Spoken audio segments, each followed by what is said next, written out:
basic differences. So the most important quality we can bring to marriage is compatibility. Just listen to this. Oh, what a glorious future faces a couple who do have compatibility.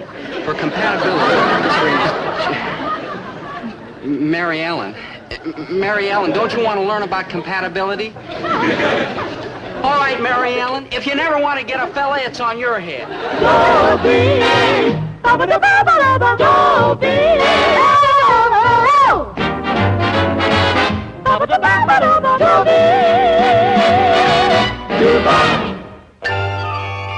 I'm real gone on this marriage kick. You see, up to now, I've merely been having dates. You know, just splashing around in the shallow end of life, so to speak.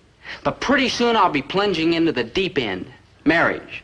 So to answer my questions, I'm studying this book on the problems of married life.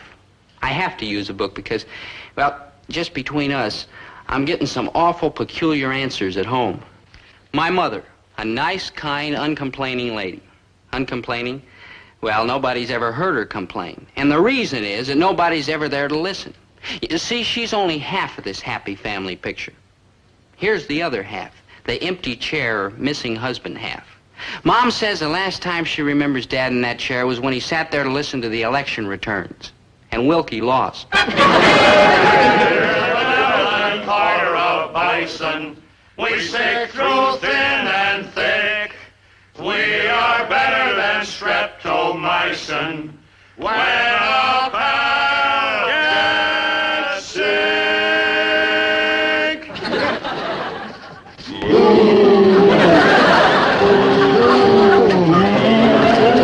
So now you know the truth.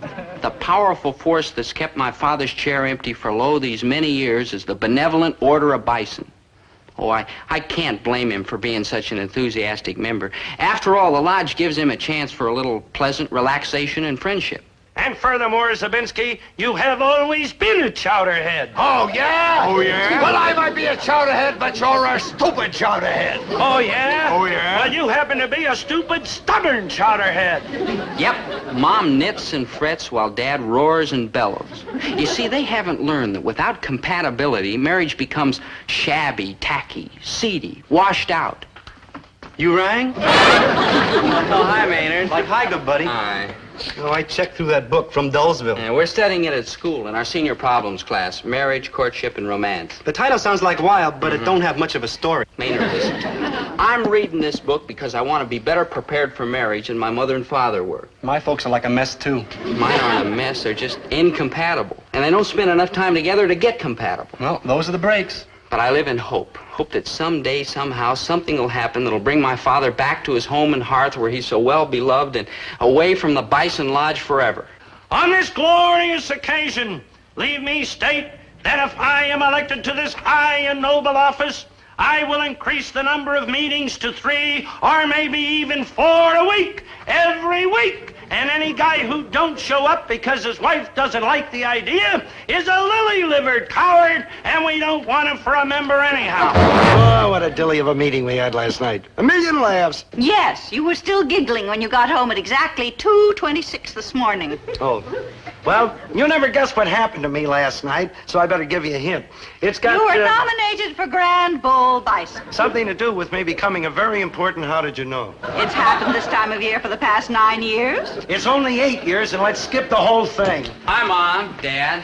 Son, you'll never guess what happened to me, You've so I been better nominated give you a for Grand little... Exalted Bull again. Who told you? I figured it out yesterday when I saw you copying Calvin Coolidge's acceptance speech out of my history book. I was not copying, I was adapting. You ought to let me write your acceptance speech for you. Boy, there'd be 100 new members join up right away just so they could vote against you. Well, thank goodness the voters can't see me being humiliated like this right here and now. Winnie, what's ailing you? I'll tell you what's ailing me. What's ailing me is that we spend practically no time at all together anymore because you're always running off to the Bisons. And that's not the way it ought to be in a marriage. It's making me miserable and unhappy, and that's what's ailing me. Winnie, we spend plenty of time together right here in the store. Sure, filling orders. What about after the store's closed? That's when we deliver the orders.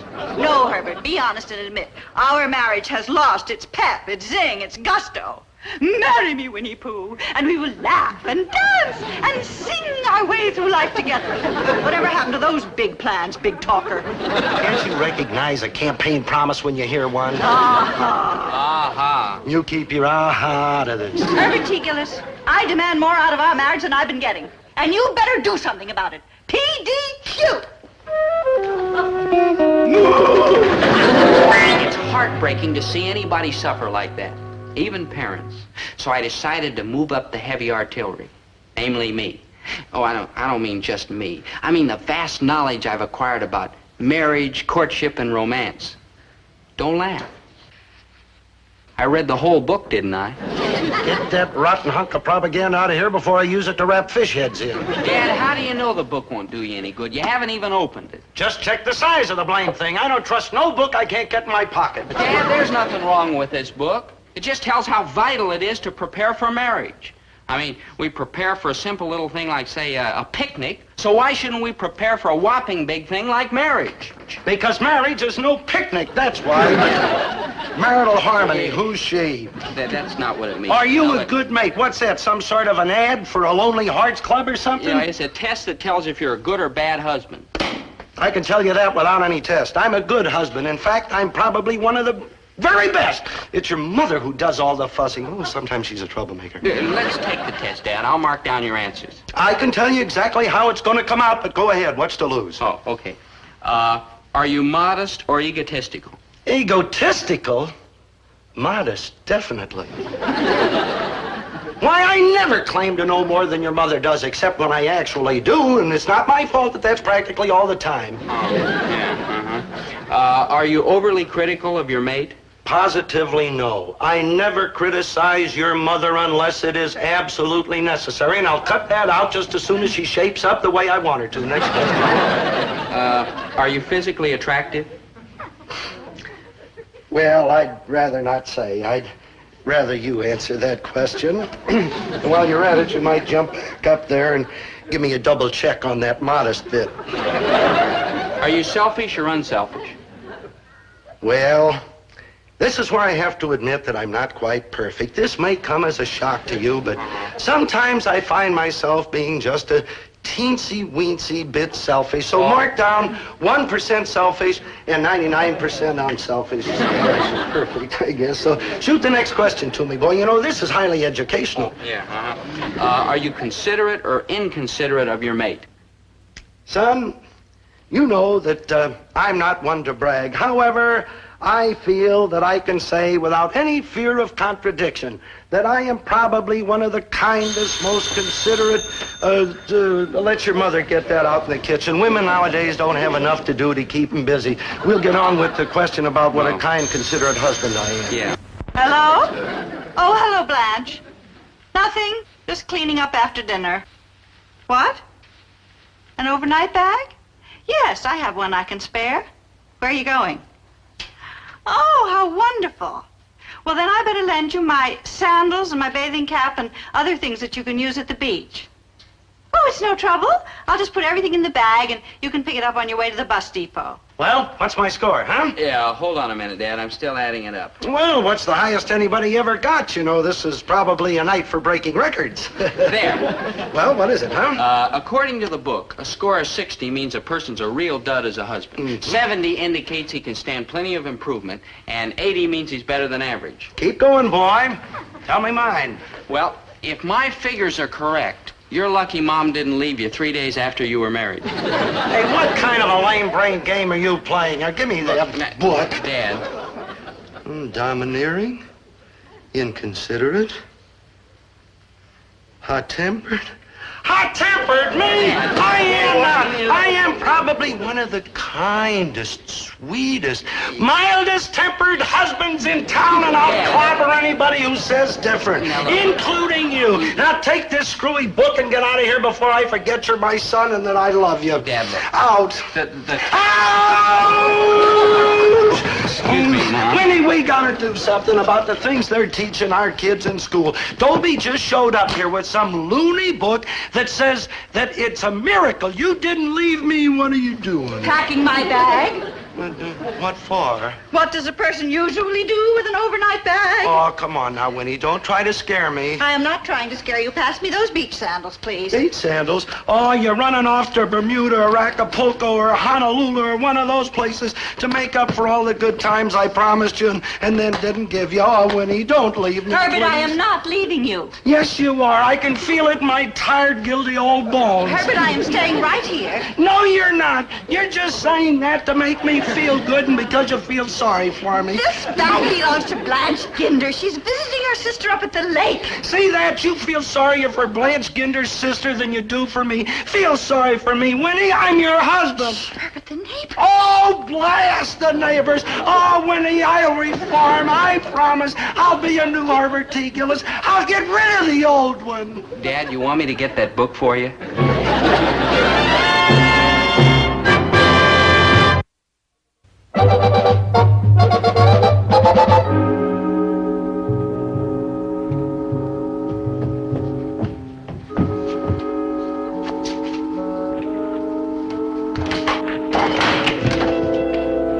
Hi, Dad. Oh, hello, son. I see you had the same idea. What idea? Getting something to eat. That's the best thing about living upstairs from a grocery store. You've got a whole store full of refrigerators to raid.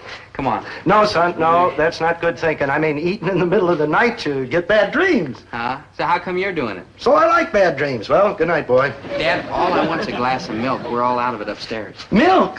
Yeah. A boy your age still drinking milk? A boy getting ready to graduate from high school, getting ready to go out and make his way in the world, still drinking milk? Dad, just last night you said that milk was the best thing a person could drink. I did? You did. Well, we're all out. All out?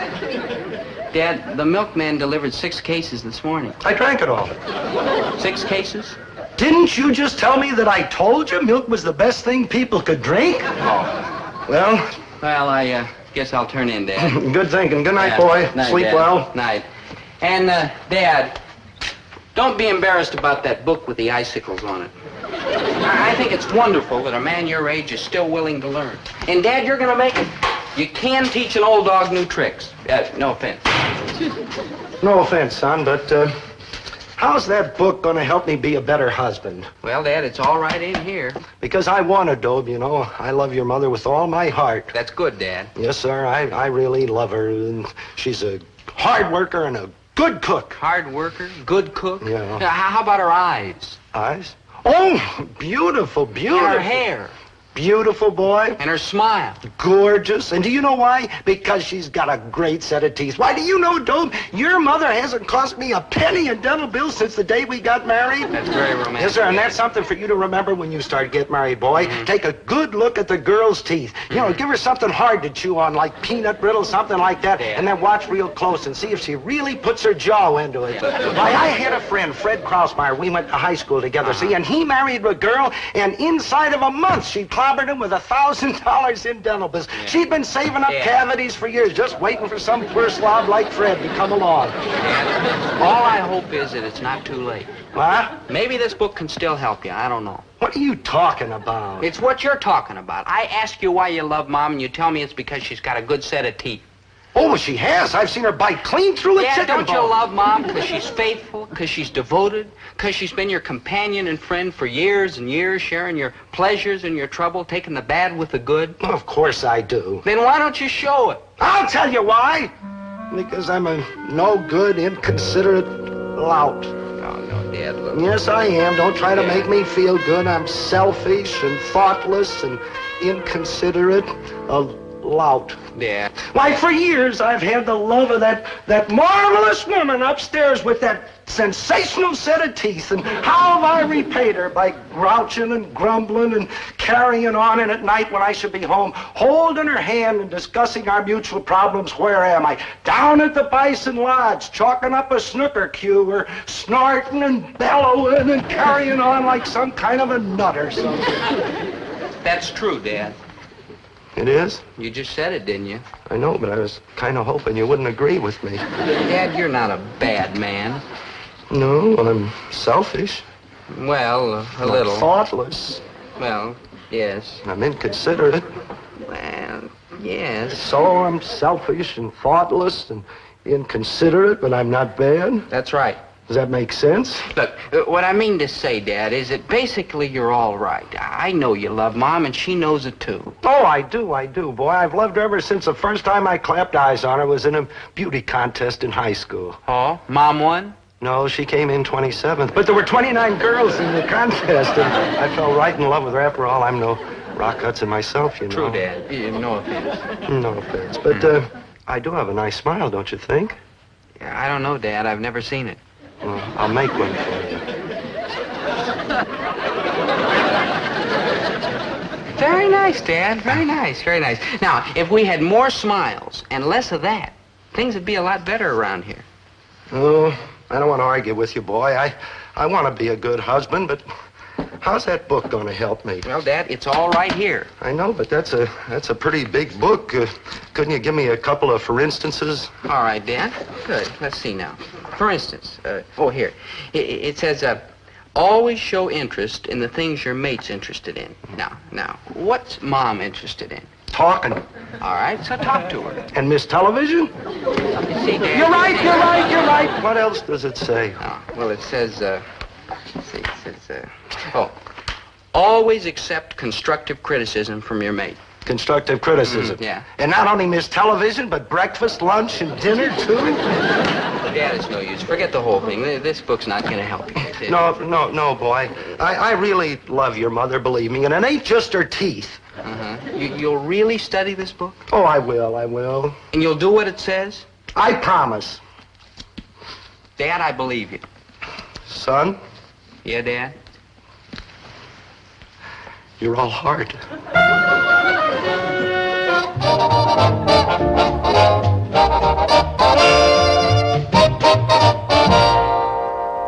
Well, sir, Dad did study the book. And he did do what it said. Part of it, anyhow. Dad, Halloween's over. Never mind the wisecracks. I got these duds out of an old trunk up in the attic. I bought them on our honeymoon. Oh? Acapulco? Tijuana. And it's all on account of that book of yours. It's the only idea in the whole shebang that isn't pointless, stupid, knuckle-headed. Like hi, Dobe. Oh, like bye, Dobe.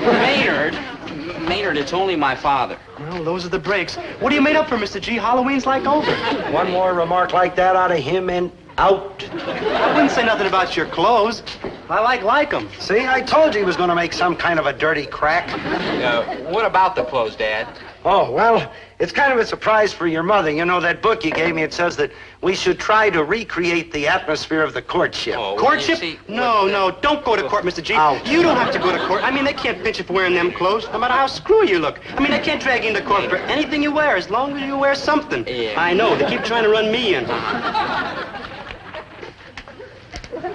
Dad, the book just meant to treat Mom like you did when you were courting. And that's exactly what I'm going to do. Boo-boo-boo-boo, Hot Lips Herbie Gillis, they used to call me in those days. Oh, she's going to get a big kick out of this. Boo-boo-boo-boo, but me. Well, girls, I'm dummy. I'll get the coffee. Good. Did you get a look at that dress that poor thing's wearing? 5 years old, if it was a day. That tightwad Herbert T. Gillis.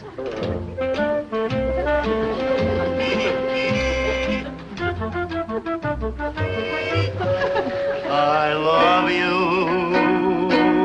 That's what my heart keeps saying.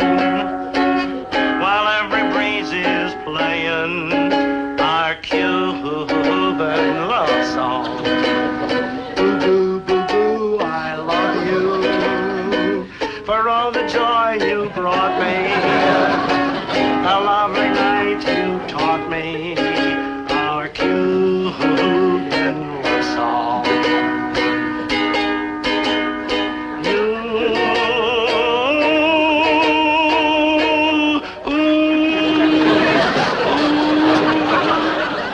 Who was that?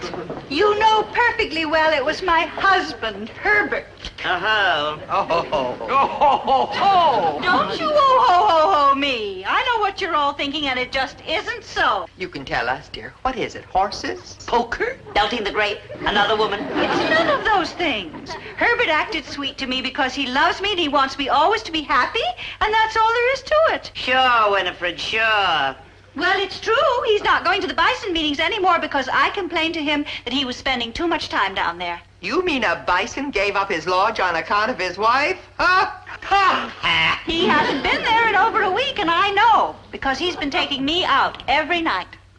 To the movies, and fancy nightclubs, and intimate little restaurants. Every place. He treats me just like when we were courting, and it's been wonderful. Candlelight dinners, flowers twice a day, perfume. Go on. Yes, for heaven's sake, don't stop now. Yes, tell us.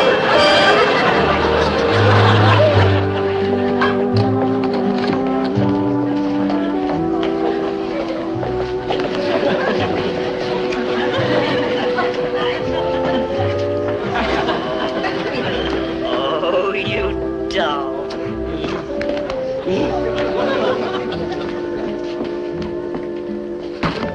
What's all this crazy business here? All those girls are terribly envious of me. Of you? Of course. And all because you're so sweet to me. Me? Oh, come on. It's true, dear. And now, would you do one more sweet thing for me? You bet, Winnie Pooh. Anything? Go to the next bison meeting You're kidding. and campaign like the Dickens, because I'm just dying to be Mrs. Grand Exalted Big Bull. So I shall insist it. Oh, Grand Exalted Big Bull Bison, for being late to the gathering of the herd, I Seize the culprit. Hurry up. Punishment. Now, who shall present the charges against banished Bull Gillis? Me first. And me next. I charge Bull Gillis with unbison-like conduct, unbecoming to a bison, being nice to his wife. Now listen, you belly-aching bully, you. Sit down, you! How can I teach that? And on account of Gillis, our wives have passed a rule. We can only come to the lodge once a week. Reverend Bulls, shall Bull Gillis be stomped out of the herd? Oh, no, you can't stop me. After all, I'm really a sweet guy. Oh, I may get a little loudmouth once in a while, but underneath beats a heart of pure gold.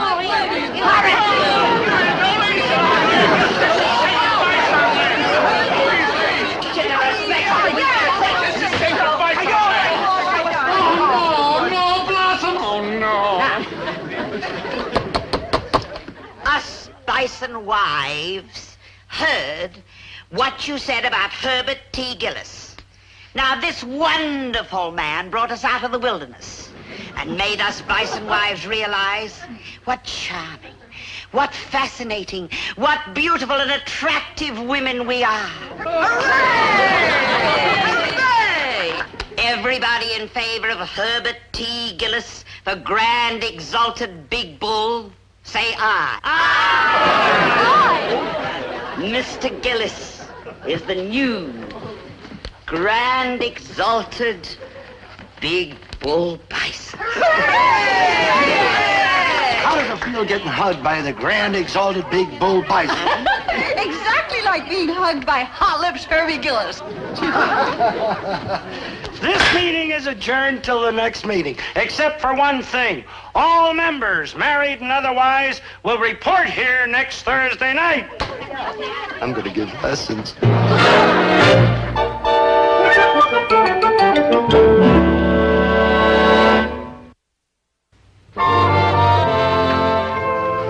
Ready to go to the movies, though? Oh, Maynard. They're showing a quadruple feature. The first feature is The Monster That Devoured Cleveland. Maynard. The second feature is The Son of the Monster That Devoured Cleveland. Maynard, listen. The third feature is The Bride of the Son of the Monster That Devoured Maynard, Cleveland. stop. We can't go to the movies. Yeah, and the fourth feature is The Return of the Bride of the Son of... We're not going to the movies? That's right. I gotta get back and watch the store. Mom and Dad are going out tonight. Like out tonight? To dinner and then to a show and then dancing. And it's all on account of the things Dad learned from this book. No Monster That Devoured Cleveland? No. No Son of the Monster That Devoured No. Cleveland? No Bride of the Son of... Maynard, no. Oh, Yeah? like I always said, books cause nothing but trouble. I know, Maynard.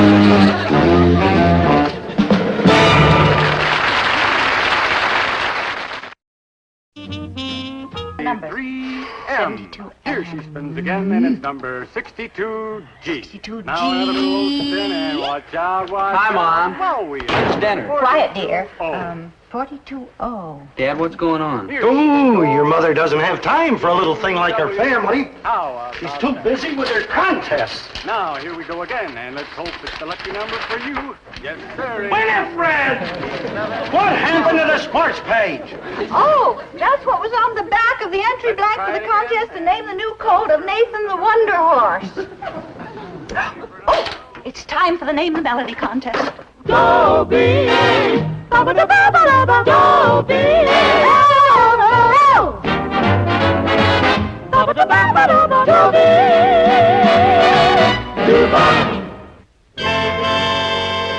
We Gillises are not exactly what you'd call a lucky family. I mean, look at me. I've lost 6 girls in the last 4 months. And they were short months. But Mom ignores this terrible family jinx and keeps entering contests anyhow. Women. Which women? Women! That women! All women! You can't beat them. I'm too set in my ways to join them. We wouldn't have you. You are undermining all the goodwill I've built up in this neighborhood through years of hard work and by exuding a warm, friendly, winning personality. And have you ever won anything? No. But every night it's the same thing. 25 words or less for nothing. Well, you do the same thing. I what? Every night you settle down in front of the television set, you give me 25 words or less. Much less. Gee, Dad, if Mom enjoys it, why begrudge her a few 3-cent stamps? The money has absolutely nothing to do with it. Besides, there are now 4-cent stamps. What if I were asking to go out somewhere every night? Ask. Or asking for a new dress 3 or 4 times a year? Ask. Or just going to the cash register and getting the money? You wouldn't dare! Well, maybe I will just dare to spend a little something besides my time on harmless contests that cost no money. Harmless contest? I haven't had a square meal in 2 months. I can't read a continued story in a magazine because the final episode always winds up a hole where you set out some coupon to send away to get something that you never get. Well, it's worth it, because one of these days I'll win. You'll never win. I will, too. You want to bet? Listen, if you ever win a contest, I will let your mother come out here on a visit. You what? For a month. Promise? And that miserable can't-get-married, no-wonder sister of yours, too, Gladys. For 1 month? For 2 months. 3 months. Now, Winnie. Oh, I knew you'd back down. 4 months. Because you know I'll win one of these contests eventually. 5 months. 6 months. 6 months? It's a deal, and I'll hold you to it, Mother and Gladys, for 6 months. Correct. I'll write them at once to start packing. Pretty dumb bet you made, Dad, about letting Grandma and Aunt Gladys come for 6 months. Now, listen. You're risking letting Grandma and Aunt Gladys come, and Mom's not risking a thing. Oh, my gosh. Oh, what's the biggie about? One lone woman against 172 million other Americans. Besides, we're an unlucky family. We are? Well, let's look at the record. What's the most important thing in your life? A lovely creature named Jessica Tichborne. How's it going? It isn't. I rest my case. Hello, Jessica, my darling, my sweet, my angel. What? She's over at the high school with Fast Freight McCurdy? Yeah, thank you, Mr. Tichborne.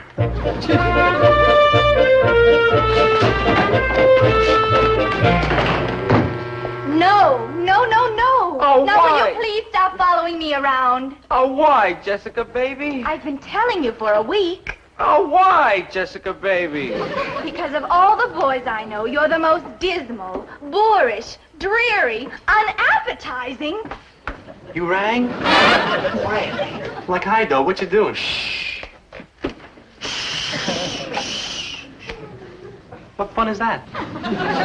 Will you try to get it through your thick, athletic skull, Fast Freight? The undying love I felt for you is dead. If there's another guy, I'll murder him. Hey, that's Fast Freight McCurdy. Ooh, I wouldn't want to get murdered by him. There is no other man, Fast Freight. I got sick of you without any help. You used to be crazy about my deep breathing. For 2.5 regrettable semesters, when I mistook it for passion. Oh, come on, Jessica, baby. You know you're crazy about Fast Freight. Feel that bicep. Oh, no. Come on, let me curl you. No.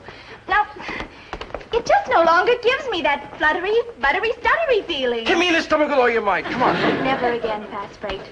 I'm going to find me a boy with the strength of an hour-old kitten and the courage of a crippled butterfly. A boy with biceps of sponge, legs of jelly, and a backbone like a wet noodle. You rang? Indeed, I did. And never has an order been filled more perfectly. Hi, Dobie. Jessica, my sweet. My stomach's full of butterflies, all cowardly. You're sweet. Yes. And you take your big lumpy muscles and go home. Jessica. Go. Oh, delight of my delights. Oh, moon of my Caribbean. Oh, princess of my infinity. Hey, that's cute. Yes, it is. Zelda. Only it just so happens I'm the one who wrote it. Splendid, Ducks. I was afraid momentarily that he was going to be brainy. And I might add, Ducks, I wrote it for Dobie to say to me on my last birthday. It was his birthday present to me. His only present. Oh, I care nothing about money. Oh, delight of my delights. Oh, moon of my Caribbean. Jessica, you can't want him. I mean, take a look. That tiny chin, that pointed head, those pigeon toes. You can't possibly want him. Oh, but I do. Oh, she does. He's perfect. Perfect? A perfect what? Yes. Mess? Yes. That's what you want, a mess? Oh, yes. Small girl, What? you're like bed. You could be like right.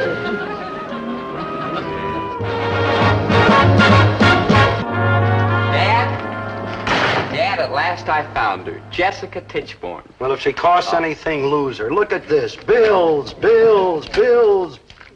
There's one for you. Huh? Bills. A bill? Oh, if it is, you're in worse trouble than I am. I don't get it. You don't get what? Listen, dear Dobie Gillis, congratulations. You have won first prize in Movie Screen Magazine's National Why I'd Like a Date with Marilee Marabou contest. Miss Marabou will arrive next Friday afternoon to keep her date with you. Congratulations again. Marilee Marabou? The Marilee Marabou? This Marilee Marabou? I don't understand it. I understand it. I won the Marilee Marabou contest. Me, Winifred Gillis, over everybody else in the whole United States. I won. Winnie, are you going to simmer down or do I have to wrap you in a wet sheet? I won. You won a date with Marilee Marabou, huh? Yes, the contest was why I'd like a date with Marilee Marabou, and I entered it and I won it. And the letter says that Dobie won it. Well, naturally, I entered it in Dobie's name. How would it look for a woman to enter a contest? Why, I want a date with Marilee Marabou. You mean I really got a date with beautiful, glamorous, luscious Marilee Marabou, the movie star? Yes, my darling. And I've got a date right here for the next 6 months with Mom and Gladys. Now, just a minute. Just a darn Now, minute. Herbert, you said that if I won a contest, I could have Mom and Gladys visit me. But you did not win a contest. Dobie won a contest. Well, yes, but I entered the contest. But Dobie won the contest. Herbert, that is not fair, and you know it. It's a lot fairer than having your mother and that Gladys around here for 6 months. Well, we'll leave it up to Dobie. A date with Marilee Marabou, soft, creamy, pink, round Marilee Marabou, the movie star? Well, Dobie, what do you say? I say, like, wow. Herbert, I won that contest fair and square, and I can prove it. The entry's in my handwriting. All right, go ahead and prove it. And then do you know what happens? Yes, Mom and Gladys come here for 6 months. Dobie is disqualified and does not get his date with Marilee Marabou. Mom, you wouldn't. Yes, she would, son. When it comes to a contest, what does she care if she breaks your heart? You who have been a true, loyal, loving, devoted son ever since the day you were born. Mom? Oh! I think you're terrible, both of you. Gee, Dad, do you think we're doing the right thing? Son, you know your grandmother and your miserable Aunt Gladys yakety-yak talking all the time and always picking on me. Poor, poor Winifred, and oh, how we tried to warn her. I know, Dad, but just the same... Let's look at it this way, son. Do you want to pass up a date with this beautiful, upstanding figure of the flower of American womanhood? Exactly. This is a rotten thing we're doing to Mom. Oh, the lowest. The meanest. The crummiest. Let's do it. But just as what? Just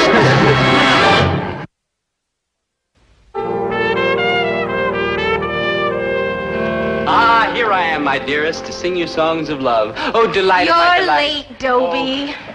I know, my love. Something came up. You see, there's this movie star, Marilee Marabou. Marilee Marabou? Yeah. Isn't that funny. I was just going to mention her to you. Uh-huh. You know, some local boy won a contest on why I want a date with Merrily Marabou. Yeah, I'm the local boy. Oh, Dobie, you're so funny. Uh-huh. You see, Dobie, there was this contest in a movie magazine. Yeah? And some local boy won it. Me, local me. Can you imagine? Isn't that the end? Some kid here in town wrote this letter, Yeah. just simply full of purple passionate phrases about how he would just curl up and die if he didn't get this date with Merrily Marabou. Uh-huh. Can you imagine? Yeah. What kind of an idiot would do so?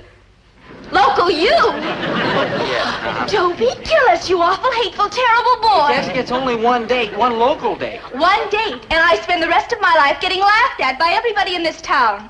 Oh, no. Goodbye, you terrible, hateful, rotten, puny, local boy. Man, I thought she'd never leave. Me too. Just once, I'd like to be alone. Hey, Dobe, did you really write a letter and win a date with Merrily Marabou? Of course not. His mother must have done it. She's always entering contests. That's right, and I'm going to tell Jessica. I'll tell the whole world. I'll make a clean breast of things. Man, you're Josh, and you're going to blow a date with Merrily Marabou? Maynard, what's more important? One lousy date with Merrily Marabou or a whole lifetime of bliss with Jessica Tichborne? Well? One lousy day with Merrily? Never mind. I've been looking for Jessica all my life. No offense, Zelda. And I'm not going to lose her now just for one moment of madness. Madness? Egad, you call it madness? What do you call it? I call it the best thing that ever happened to you. Best thing? Well, what kind of a switch is this? Poor foolish Dobie, poor wandering soul. You know, you remind me of a little lost puppy. I found a little lost puppy once. And you picked him up and took him home, didn't you? No. How come? I was lost too. Well, I'm not lost. I know where I'm going, and I know where you're going. Where? Straight to the top. That's why you gotta keep this date with Merrily Marabou. I don't follow you, and I'm not sure I want to. Look, Dobie, I love you with all my great compassionate heart. It'll crush me to see you with Merrily Marabou. It'll pulverize me. But I love you too much to stand in your way. Zelda, you're trying to put something over on me. I can tell by your bright little beady eyes. You great fool. Don't you realize that Merrily Marabou is your ticket to stardom? Me? Him? You may You don't realize it, Dobie, but you're really a very attractive boy. Even to a girl like Merrily Marabou. Oh, don't be silly. Well, she's bound to like you. She'd take you to Hollywood and you become a big star. Oh, don't be silly. Just as soon as Hollywood heard that glorious voice of yours. Oh, don't be Yeah? You don't believe it? Just listen. To what? To yourself. Oh. Sing, Poopsie.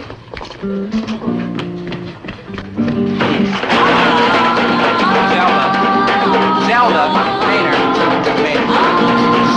Zelda! Zelda, you're up to something. Sure, making you a star.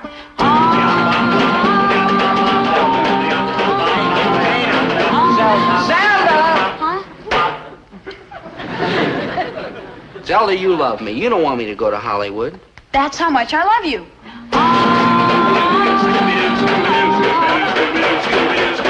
Maynard. Yeah? Scooby don't. Zelda, I know what you're doing. If I keep this date, I lose Jessica forever. And that's what you want, isn't it?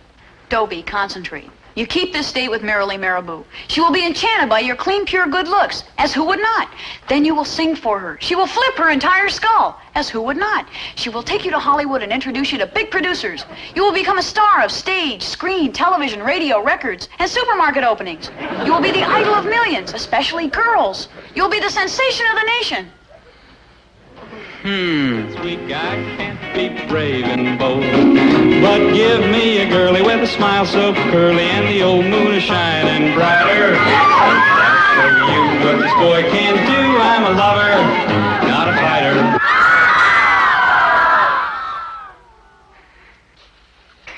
Do you really think so? Of course, Poopsie. And to think you were worried about Jessica. Why, you'll have hundreds of Jessicas, thousands. Zelda, my dear. What? Play.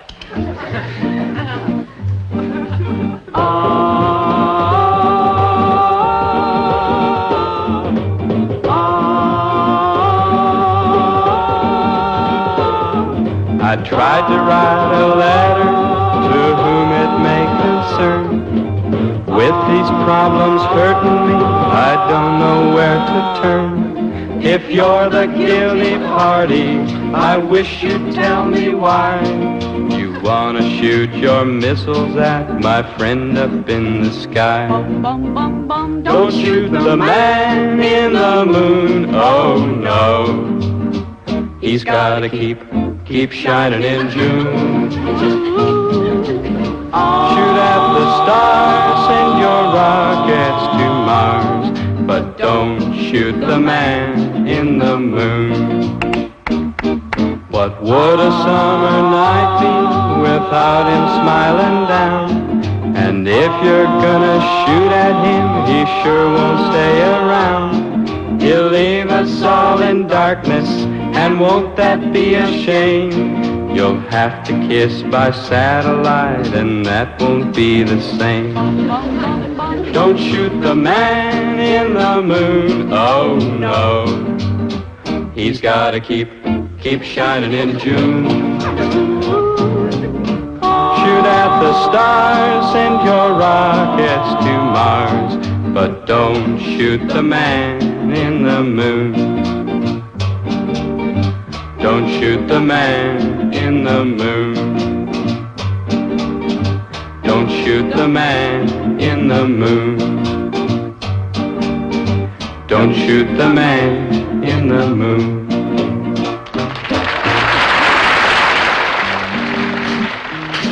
Dobie! Dobie, you have to keep doing that. All this racket is driving me. Oh, sure, opportunity knocks but once. So tell it not to knock so loud. Oh-ho! Writing to your mother and sister, huh? Herbert, I won that contest fair and square, and you know it. And you promised, and I think you're being just mean and awful. Mom, I feel rotten about this, honest I do. But if word gets out that I didn't win the contest and I don't get a date with Marilee Marabou, then I'll never get to be a big star of stage, screen, television, radio, records, and supermarket openings. I'm sorry, Mom, but you see how it is. Why, Dobie! Stage, screen, radio, and supermarkets, what on earth is he babbling about? You know, Winnie, it could be the kid's making sense for once in his life. After all, he comes from people who are loaded with talent. Like who? Like little Herbie Gillis, the tops and taps.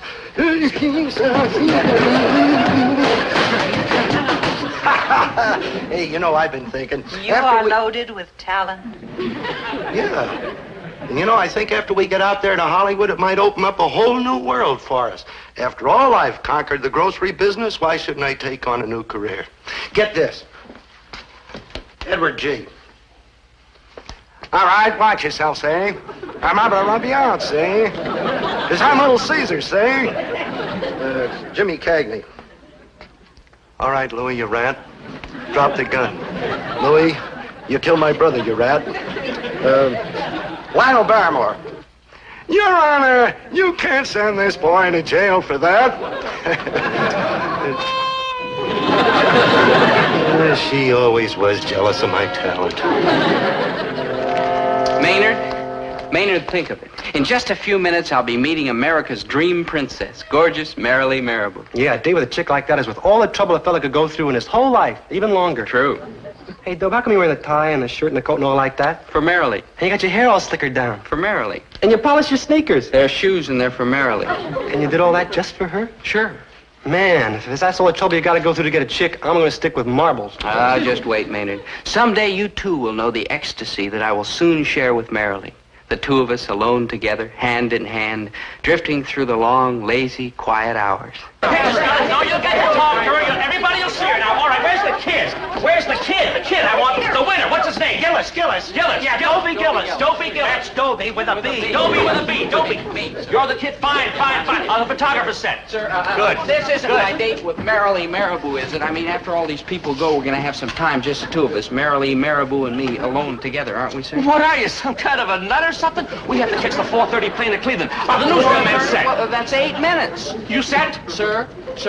Don't bug me, Sonny. I'm a busy man. But 8 minutes? Okay, son. Just make every minute count. Come on over here. Here, put this thing on and get up there. Yeah. And as soon as this Marilee Marabou or whatever her name is shows up, give it everything you've got. And don't forget, boy. Hey, I'm Herbert T. Gillis, the father of the boy. And I'm his mother. Those are the breaks. Now, incidentally, when you get the boy out to Hollywood, you won't have to worry because naturally I'll go along with him, see? And at the moment, I happen to be a very successful independent retail merchant. And before... Good, sweetie, baby. That's great. But before that, you see, I was in show business. Get this, Eddie G. All right, watch it, see? Or I'll rub you out, see? Because I'm Little Caesar, see? And Jimmy Cagney. All right, Louis, you rat.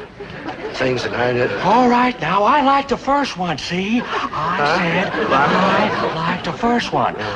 Now, see here, you guys. I said I like the first one, see? Yeah, now, we're both loaded with talent, Charlie. Now, out of the way. Attention, everyone. Here she is, Hollywood's Panther Girl, an actress in the great tradition of Ethel Barrymore and Sarah Bernhardt, America's goodwill ambassador to the free world, the one, the only, the spectacular, Marilee Marabou.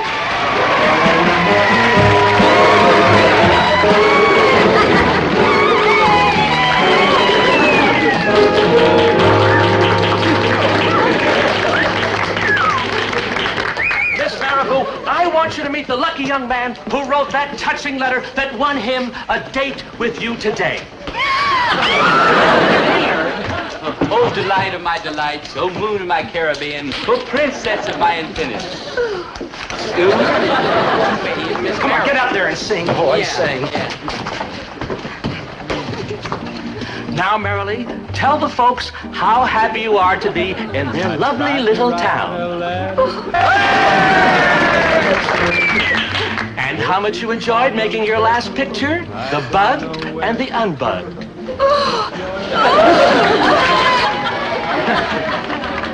Now, what about your next picture?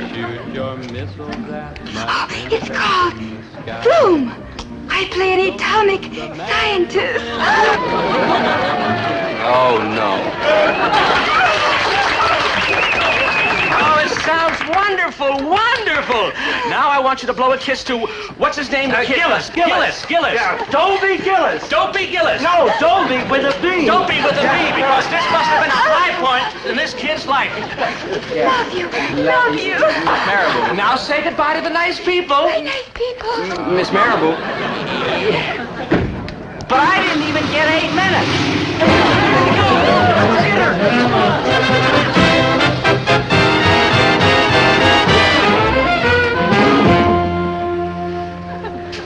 Thanks a lump. Dobie, I'm sorry, honest. No. Jessica, please, can't we talk this over? No. But I didn't write that letter to Marilee Marabou. My mother wrote it. There. The truth is out at last. Winnie. And I've got witnesses. I won that contest, and you're going to do what you promised. Winnie. Mother and Gladys for 6 months. Now, Winnie. Let me get this straight. Your mother wrote a letter asking for a date with Marilee Marabou. Yeah. And that's your father, the one who did all those imitations. Yeah. And that's your best friend. Well, yeah. Bye, Dobie. Jessica. It's all right, Dobie, you still got me. And me. And me. And your grandmother. And Aunt Gladys.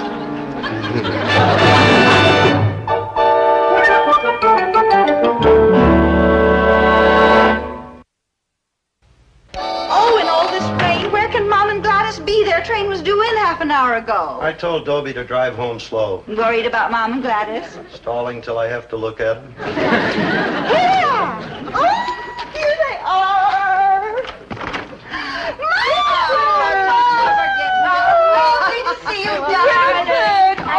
I'm so glad to get here. Oh, we never get anything about this. Dobie, darling. Hi. Hello, Herbert. Oh, hello, Herbert.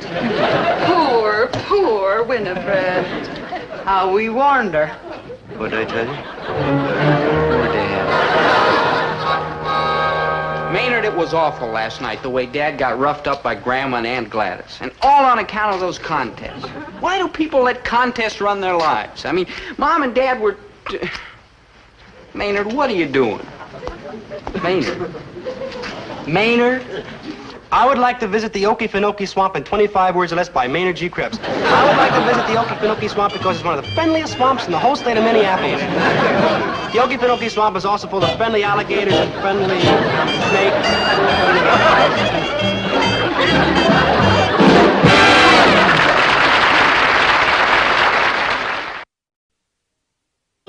Oh, bless their little hearts. Maynard, remember when we used to go to high school? Sure, Dobe. We just got out last week. Is that all it was? You know, it seems like years ago. Do you mean that just last week we were like that? Shining young faces full of trust and innocence? Not me, Dob. I had a beard. Good old Pomfret up there, acting up a storm as usual. Yeah. Well, Maynard, what mature adult thing shall we do today? Want to play marbles? Maynard, how many times must I tell you we're grown men? My father still plays marbles. Maynard. Yeah, good buddy. What mature adult thing shall we do today? Oh, what a wonderful selection we have. The whole world is ours. Nobody to tell us what to do, no classes, no homework. Ah, freedom. Crazy. So what do you feel like doing, huh, Dob? I don't know, Maynard. What do you feel like doing? I don't know, Dob. What do you feel like doing? I don't know. What do you feel like doing, Maynard? I don't know, Dob. What do you feel like? Sure great to be free, isn't it? Yeah. What do you feel like doing? I don't know, Maynard. Maynard? Yeah, good buddy? That's what I feel like doing. Oh, no. I served my time with you two 3 long years. In some cases, even more. Now, you graduated, you stay graduated. But Mr. Pomfret... No. Dobie. Ba-ba-da-ba-ba-da-ba. Dobie. Ba-ba-da-ba-ba-da-ba. Dobie.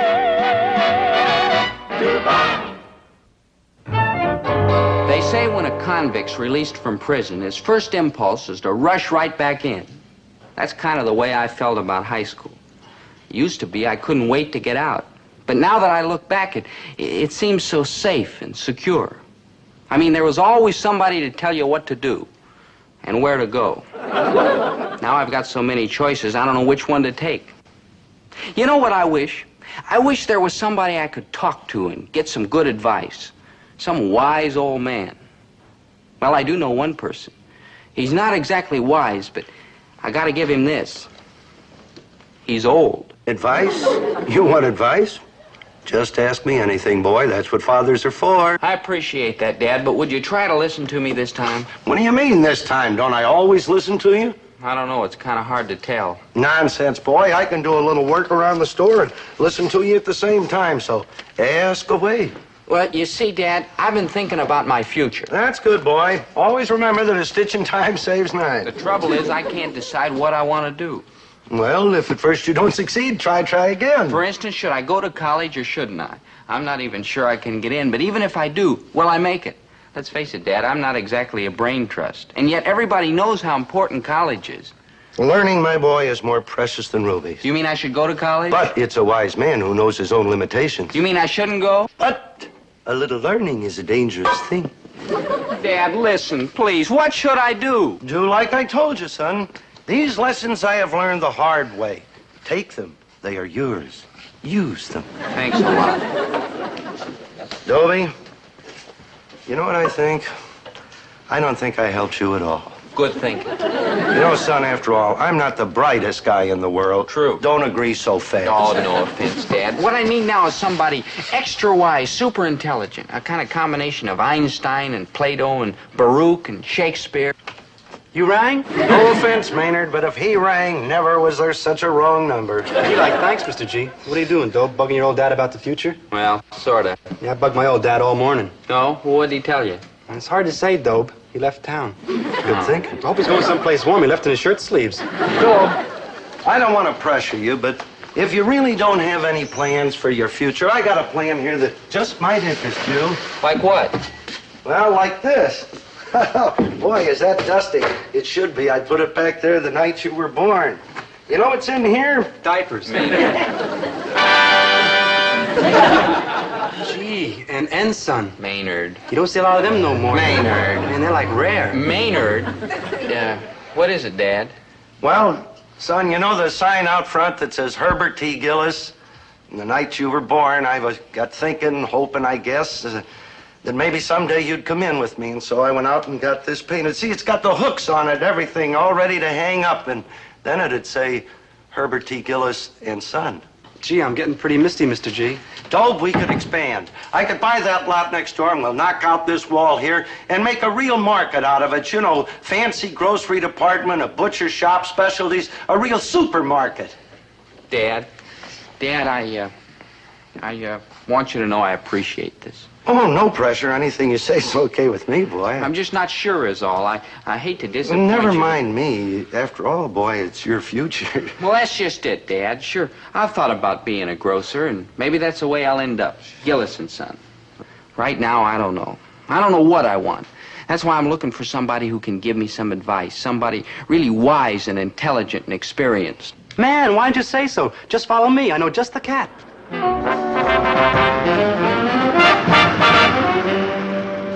So this is where we're going to meet the wise man? Oh, you'll dig with Ryan the most. Where is he? In the coffee house. Coffee house, I see a phone booth.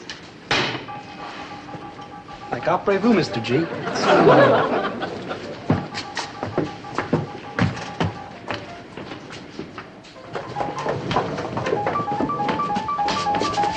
Like, hi, Rip. Maynard, it's like Book Time USA. It's Reidsville, literary city, like Aloha. From this reading, he won't talk to nobody. Oh, this is our lucky day. That's like rough, Rip. Like Rip. Man, it's like this Thoreau cat says. I have never found a companion so companionable as solitude, like Split. You're reading Thoreau? Like what'd you think I was reading? Tom Swift and his electric yo-yo? No offense, Mr. Ryan. No offense, beardless youth. All right, Maynard, what's the scene? These are my friends Dobie Gillis and his father, Mr. G, and they need help. That I can tell. Now, just a minute. Just a darn minute. What's going on here? Where am I? Who is this character? I'll answer your questions, Carlisle, but sit down. Herbert T. Espresso? I don't know what it is, but the answer is no, and these boys don't want any either. Like it's coffee, Freddie. Like Herbert T. Gillis? Like, look, Charlie, you come busting into my pad here with your wash and wear shirt, and I'm big in the infinite, and like, who sent for you? Like you're right. I wasn't invited, and the least I can do is be polite. Now you're starting to get through to me. Like some espresso? Like thanks.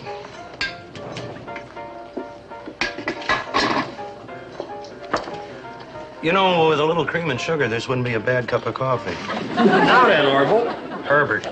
Like this Thoreau cat says, some men march to the sound of different drummers. This Thoreau gent, is he the fellow I read about when I was a kid that lived alongside of a pond like some kind of a nut or something?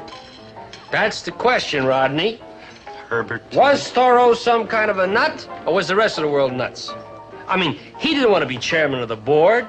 He didn't want to drive the longest car in town. He didn't want to be one of the 10 best-dressed men. All he wanted was some peace and quiet so he could think about the important thing. Like, who are we? Where are we going? Why are we here? Now, is that some kind of a nut, Homer? Herbert T. Well, it sounds good, but if everybody lived like that, the world's work would never get done. So? So? So I suppose it sounds nice to you kids to sit down someplace and just think beautiful thoughts and never have to grub for filthy lucre. Crazy. Well, what's wrong with it? Well, without filthy lucre, Dobie, there are no sports jackets, no outboard motors, and without those things, there are no dates with girls. And no filthy lucre, no bongos, no phonographs, no hi-fi, lo-fi, or no-fi records. Goodbye, Mr. Ryan. So long. Thanks for the use of the hall and the espresso. So long, Philip. Don't say I didn't try to help. It's Herbert T. And incidentally, I appreciate your advice. I appreciate it, but I don't buy it. Oh, I suppose it'd be nice to just sit by the side of the road and watch the rat race, but you gotta be built for that sort of thing. If you are, more power to you. Me, I'm not, and neither of the boys, although sometimes they may think so. So long, Socrates. It's Riff. Well, any more wise men you want to consult? Well, I got one for you. Come on. No, it's not fair. It just isn't fair. Now you listen to me, Pomfret. After all, I am a citizen and a taxpayer. And what am I, a Russian spy? Now listen, you owe a duty to these boys. I did my duty above and beyond. I stuck with them for 3 years, 3 long years. Oh, come on, Pomfret. Just for old lang syne, give the kids some advice. After all, you used to be pretty good buddies, you know. That's always been my trouble. I can't say no. All right, boys. What's your problem? Well, sir, we're kind of loose ends. We don't know what to do with ourselves. What would you like to do? Nothing. Yes, Maynard, I know. Now, you butt out of the conversation. I'll direct my questions to Dobie. Whatever he decides, you're going to do anyhow. That's right, because he's my good buddy. Yes, I Maynard. stick my arm in the fire up to here for him. Maynard. Up to here for him. That's very touching. Both arms up to here for him. Maynard. Now, unless you both end up tending furnaces, a possibility which I don't rule out, there is little likelihood that you will have to stick your arms into the fire for Dobie. Mr. Pomfret, I've been thinking about college. I haven't. College, Dobie, is, of course, an excellent idea if you're a studious type. But if memory serves... Yeah, I see what you mean. What about one of the skilled trades? You know, like a cabinet maker, machinist, television repairman? Yeah, they're fine ideas, all of them. But they all require something called manual dexterity, a skill with your hands. Mr. Gillis, there are still spots on the ceiling in there from when these two were taking chemistry lab. Don't tell me you should see the dents in the car. No brains, 10 thumbs. Doesn't seem to be much hope, does there? How about me? No brains, 10 thumbs, and a beard. No, Maynard, don't despair, boy. Underneath those miserable exteriors, there must be hidden talents. Good and hidden. Well, I'll admit they defied detection during all the years I had you. But, after all, when you deal with a large number of kids in a classroom, all of them equally unprepossessing, you don't have time to delve deeply into any single case. Now, what you boys need is individual attention from a qualified psychologist. Oh, no, just a minute. You don't send my kid to no head shrinker. Why, he's as normal as... Me?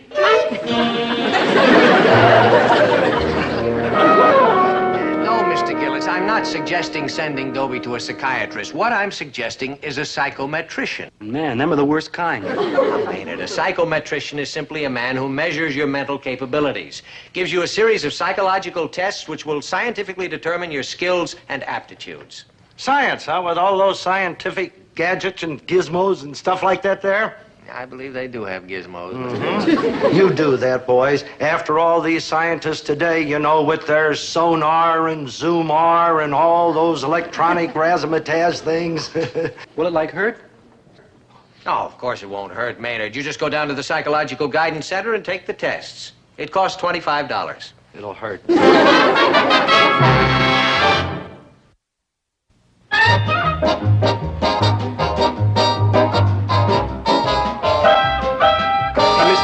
You think they're going to shoot electricity into my skull? No, Maynard. You sure? Because I saw this movie on television the other night, The Monster That Devoured Cleveland. And this cat went to a head doctor, and the head doctor put all these crazy wires in his skull, and all of a sudden electricity started sparkling and crackling. And then when it was all over, this poor cat was so full of vamp fears that every time he bent over, his eyes light up and say, tilt. But it wasn't so bad because every morning he'd get up and plug the toaster in his ear and make breakfast. And then he met this chick, a beautiful chick, and wham, it was like love time. Maynard! But it didn't work out because he was AC and she was DC. So he went down to the power station and got a job as a transformer. Enough? Right. Dobie Gillis? Yes, sir. Maynard G. Krebs. Yes, yes. Hello, Doc, and you too. Lady Doc? Well, I'm Herbert T. Gillis, and I just came along with the boys to sort of get them started, you know, because I'm very interested in science, especially when it's scientific. Yes, well, we try to be scientific here.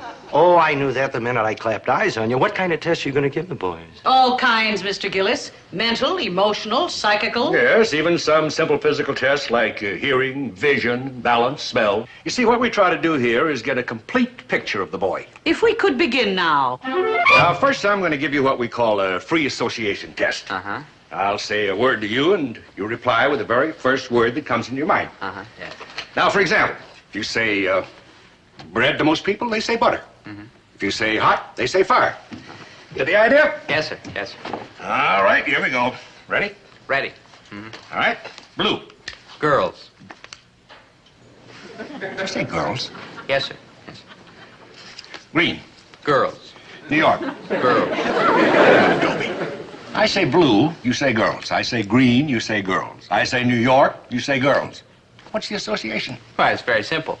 Blue reminds me of girls because girls wear blue dresses. Green reminds me of girls because girls wear green dresses. New York reminds me of girls because there's a lot of girls in New York. Pretty ones, too. I was looking at a magazine the other day. Let me ask you one question, Dobie. Yes. Does everything remind you of girls? No, of course not. Well, that's encouraging. Yeah. Shall we press on? Yes, yes. Supersonic. Girls. Just a minute, young man. What strange power of reasoning makes you say girls when I say supersonic? Well, sir, supersonic is the speed those new jet planes travel at, right? Right. And when you travel that fast, you can get to any place in the world in a hurry, right? Right. And one of the places you can get to in a hurry is New York, right? Right. And one thing you're sure to find in New York is... girls. Girls. Yeah. Air conditioning. Girls. Cornflakes. Girls. Glue. Girls. Girls. Supersonic.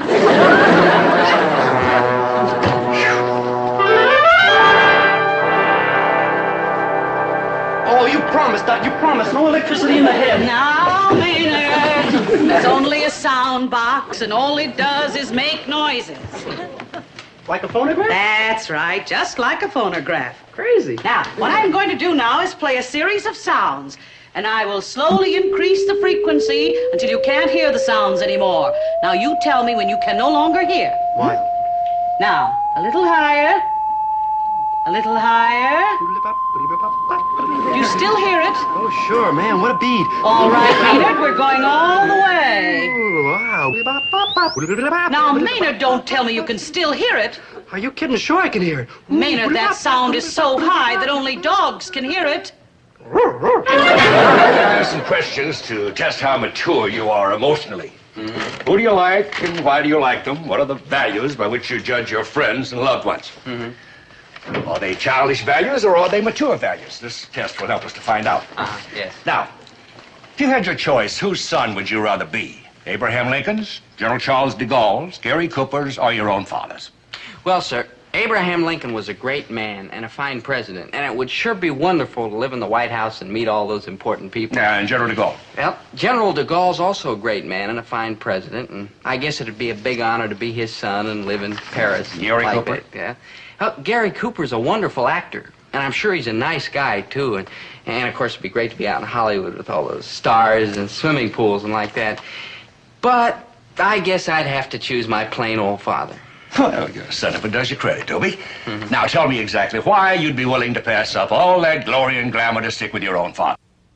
Lincoln, de Gaulle, Gary Cooper. They're all so tall I'd never be able to borrow their clothes.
Yeah, Maynard. Yeah. Okay, Winnie, just watch the store for a few minutes. Come on, Dobie, let's get going. Well, see you Come tomorrow, on, Maynard. aren't you Bye-bye. interested in finding out how you did in those Yeah, psychomechanical? Isn't Maynard coming with us? As a matter of fact, no. His test results won't be ready for a few more days. I think he confused them pretty good. Oh, he confused anybody pretty good. Well, come on, boy. Let's go down and find out what your future's going to be, huh? All right, Doc, so what's the verdict?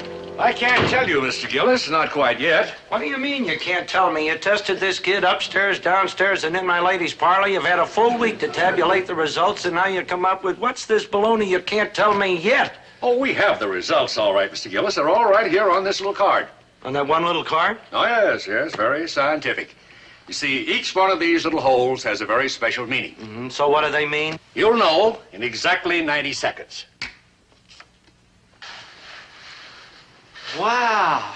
What's that? That, my boy, is the machine that's going to tell you your future. The machine's gonna tell me my future? Hey, that thing must have cost a fortune. $6 million. You hear that, Dobie? $6 million for a machine to tell you your future.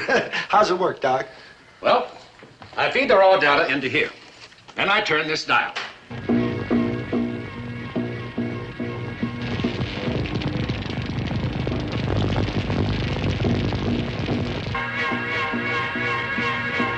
The machine digests the data, computes the result, and exactly 90 seconds later, it comes out here.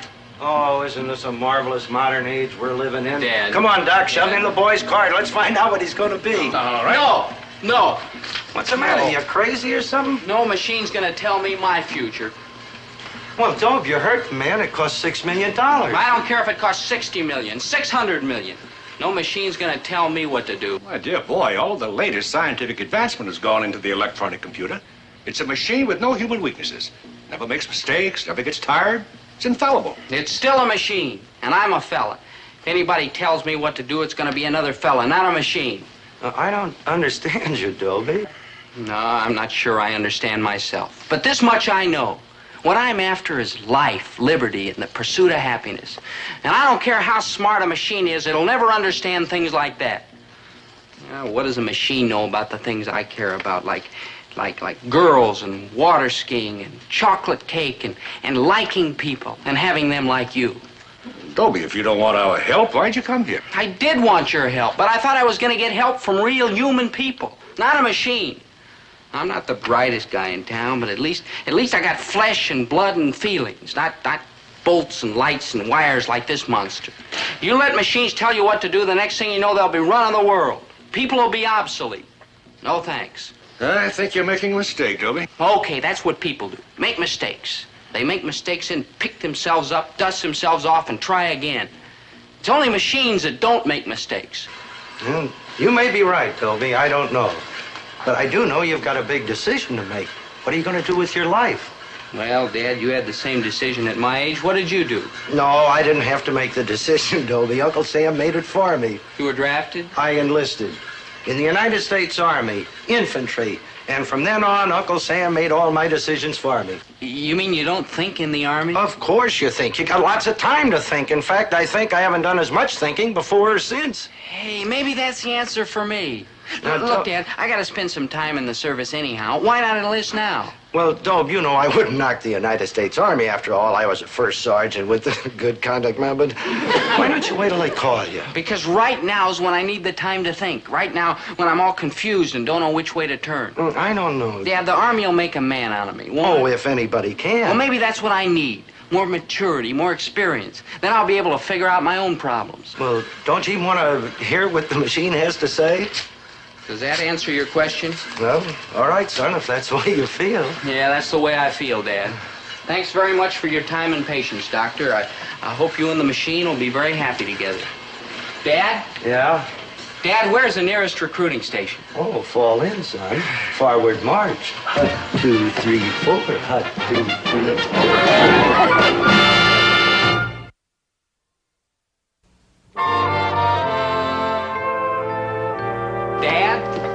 Dad, here it is. My enlistment. I'm in the Army now. Congratulations, boy. Thanks, When are they Dad. going to call you up? I don't know. A few weeks, I guess. Well, we're going to miss you around here, your mother and me, but at the same time, I'm real happy for you, because the Army is a great outfit. You're going to go places and see things, do new things, learn new things, make new friends. That's right, Dad. You know, Dob, the friends you make in the Army can be the difference between a happy hitch and a miserable hitch. So pick and choose carefully. You know, don't glom on to any washouts and goof-ups, foul-offs, barracks clowns. You rang? Hi, Maynard. What you got there? Oh, no. My enlistment. Oh, no. Oh, yeah. You're going in the Army with Dobie? Sure, Mr. G. What would he do without me? No, you're not. No, you're not. Paul, I say hello. Metal too. Oh, don't. Whose side are you on anyway?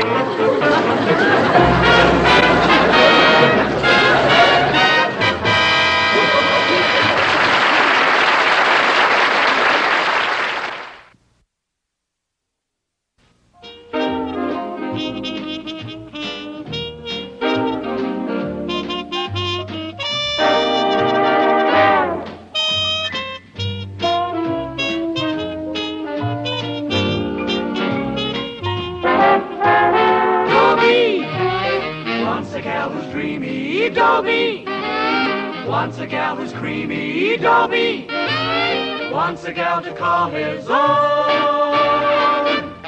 Is she blonde? Is she tall? Is she dark? Is she small? Is she any kind of dreamboat at all?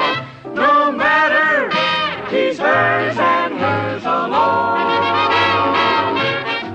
'Cause Dobie has to have a girl to call his own.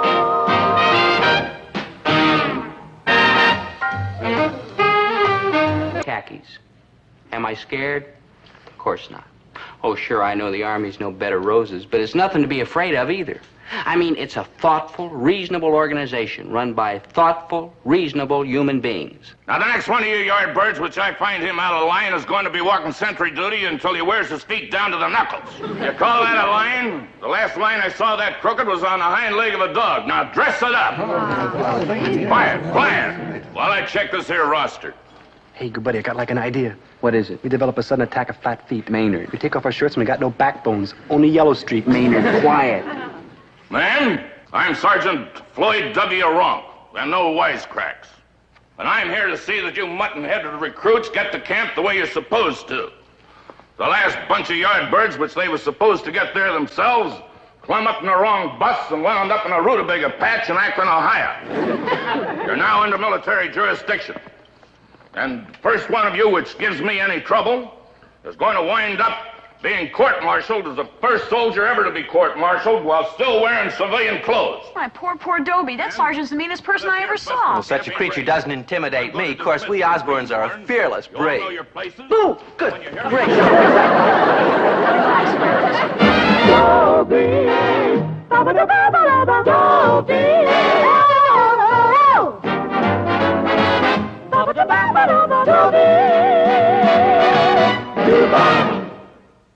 Now, this here busted camp don't leave for a while yet, so I'm going to dismiss you greenhorns. You all know your places, and when you hear me blow this whistle, I want you to get back here in the double. You understand? I don't want nobody to leave the area. I don't want nobody to do anything that'll bring disgrace on the proud uniform which you're going to be wearing. I don't want you fraternizing with no enemy. I don't want you to discuss no military secrets. You understand? Dismiss! Dad, I gotta talk to you. Quiet, don't we allowed to discuss military secrets. Maynard, let go. Dad. Shh, good buddy, I'm keeping you out of trouble. Maynard, let go. We don't know any military secrets. Like we don't? Like we don't. Like, yeah, we don't.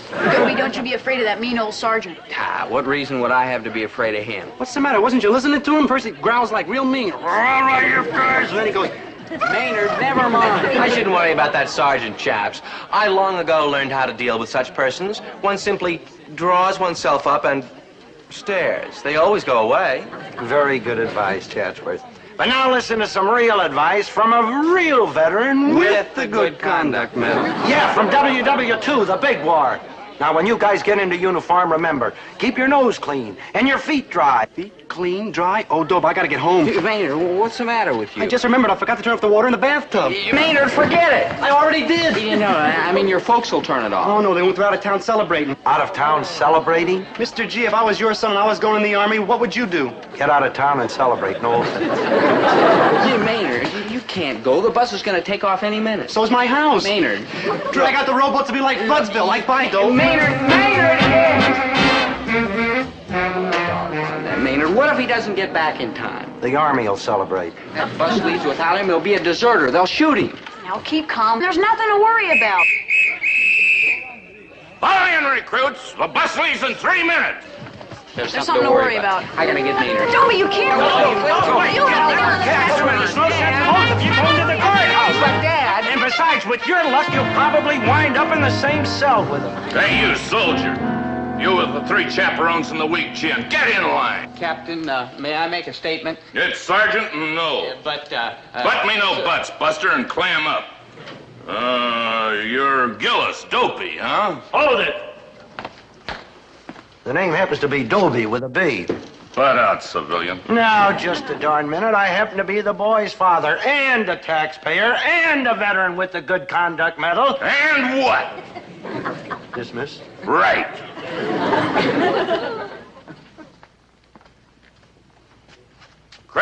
Maynard.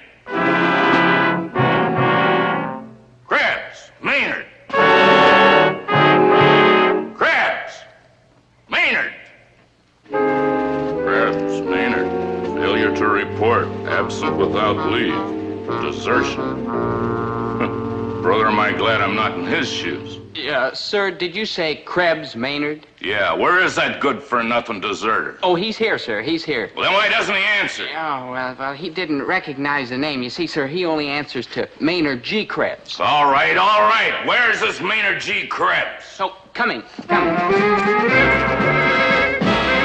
Here he is, sir. Here he is. Whatever are you thinking of? There, Maynard, my little man. He's just never been away from home before. Now, see. Relax, Maynard. Are you Krebs, Maynard G? I certainly am. Maynard G. Krebs, sir, I'm very anxious to be a member of this fine organization, sir. Libel, slander. Save the tears for the chest. On the bus. Everybody on the bus. Come on, move it up. All the way in the back. All the way in the back. Come on, move it up, move it up, move it up. Don't worry, folks. We'll take good care of your boys. And the next time you see them, they'll be trim, efficient, proud, in short, soldiers. It's possible.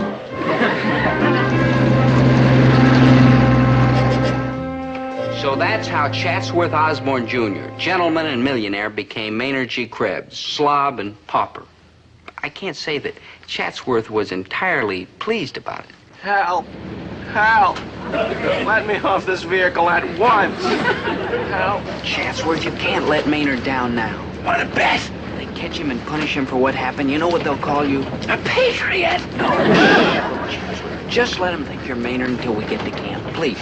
The real Maynard's a cinch to show up by then. Please. Oh, Dobie, do I have no objection to helping an unfortunate wreck like Maynard? I mean, after all, we aristocrats owe a certain obligation to our underlings. But this entire situation is so degraded. I mean, a man of my wealth and social position riding on this... What did you call it again? Bus. Oh, yes, bus. How picturesque. Oh, come on, Chatsworth. If Maynard starts off his army career by getting in trouble, it'll ruin everything for him. I'm sorry, Gillis, baby. It's simply too outre. I'm going to tell that sergeant... You're going to tell the sergeant what? Oh, nothing, sir. Nothing. Don't sir me and shut up. Now, what's your problem, Sonny? This is all a ghastly mistake, my being in the Army. It could turn out that way, but we've handled harder cases before. But you don't understand. I am not Maynard G. Krebs. I am Chatsworth Osborne Jr. from the big white house on the hill with a 16-foot fence around it with a broken glass embedded in the top of the fence. You're what? Sergeant, could I talk to you a minute? Now, what is all this? Well, you see, sir. Don't sir me. Oh, yeah, well, you see, Sergeant, it's my friend Maynard G. Krebs. He's a little, shall we say, excitable. Shall we say nuts? Not really. You're telling me not really. I've seen guys trying to bug for a Section 8 before. Section 8? Yeah, a psycho discharge. Who's he think he's kidding? You got to get up early in the morning to get anything over on Floyd W. Wong. Now, as you were saying, Sonny? I was telling you, Sergeant Rock, baby, that I am Chatsworth Osborne Jr. Well, isn't that nice? I'm Rex the Wonder Horse. We must go riding sometime. Hey!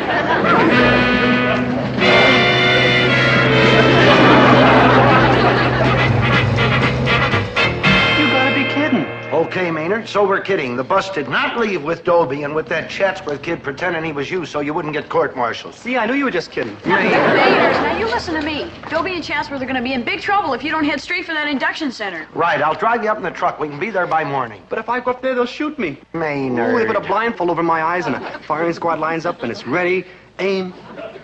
Rest in peace, Maynard G. Krebs. Are you going or ain't you? Mr. G? Yeah? 'Tis a far, far better thing I do than I've ever done. Huh? Dickens, from Dickens, David Copperhead. I read it in school. It's all about this cat who gives up his life for his good buddy. Maynard, you mean you're going? Yeah, I only have one request. What's that? When it's all over, please donate my brain to science. Maynard, you're all heart. That part goes to science, too.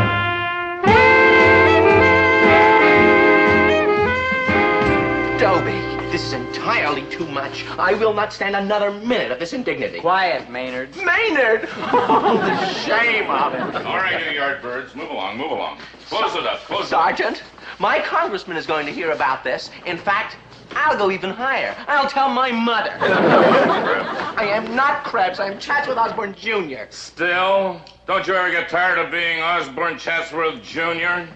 Wouldn't you like to be Napoleon for a while? You'll pay for this, you low-born person. Egad, what was that? Your shots, boy. Tetanus, typhus, and stuff like that. Shots? Needles! I always faint when I get shots. There aren't any needles. This is a pneumatic gun, the newest method for giving shots. It's painless. You're perfectly all right. Oh, am I? We'll see.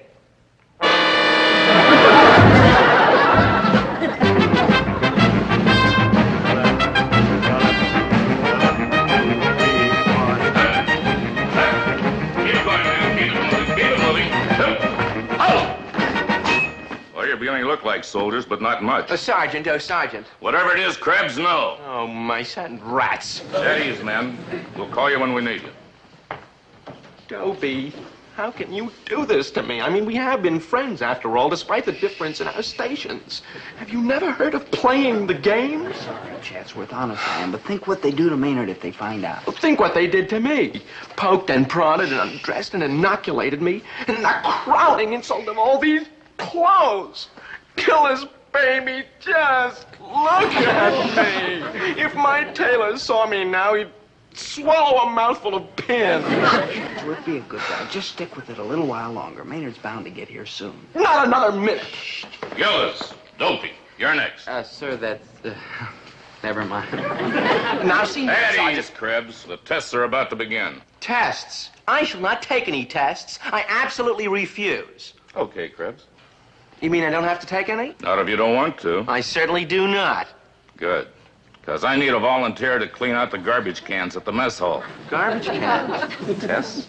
You leave me little choice. And 3 years of high school, Private Gillis? Yes, sir. 3 years. Did you win any particular distinction in high school? Yes, sir. One. What was that? I graduated. I see. Tell me, Gillis, what was your principal objective in high school? To graduate. I see. And what was your principal activity in high school? Trying to graduate, sir. Don't call me sir. Yes, sir. One last and obviously futile question, Gillis. Do you have a working knowledge of any foreign languages? Sir, I have enough trouble working in English. Thank you, Private Gillis. Yes, sir. Anything else, sir? I hope not.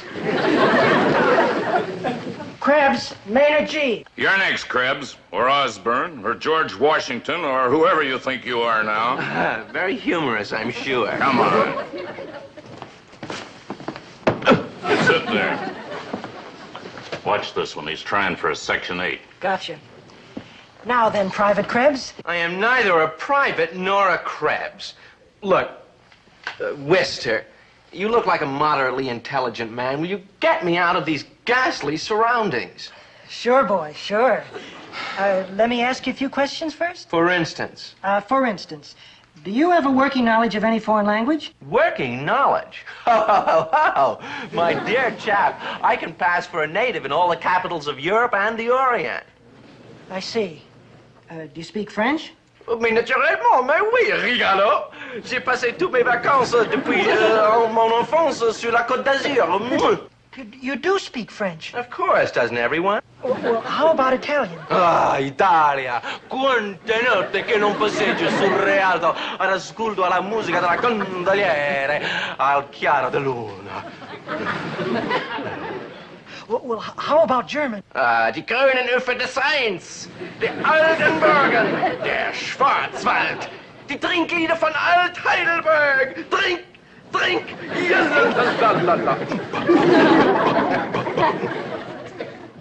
Chinese?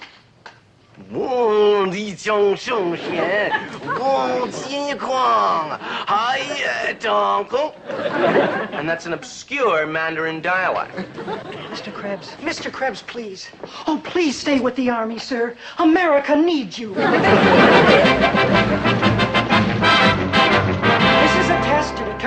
ability to learn Morse code signals. When you hear this sound, dot dash, you will write the letter A. When you hear this sound, dash dot, you will write the letter N. When you hear this sound, dot dot, you will write the letter I. Does everybody understand? Now, write down the letters on the test papers as you hear them. They will be transmitted slowly at first, then faster. Are you ready? Begin.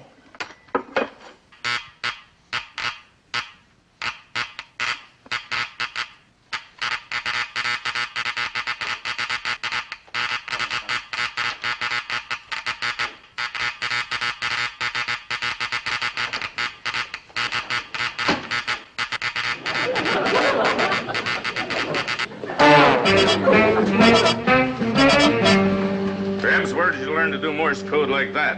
From great-granddad, of course. Great-granddad who? Great-granddad Morse, you silly.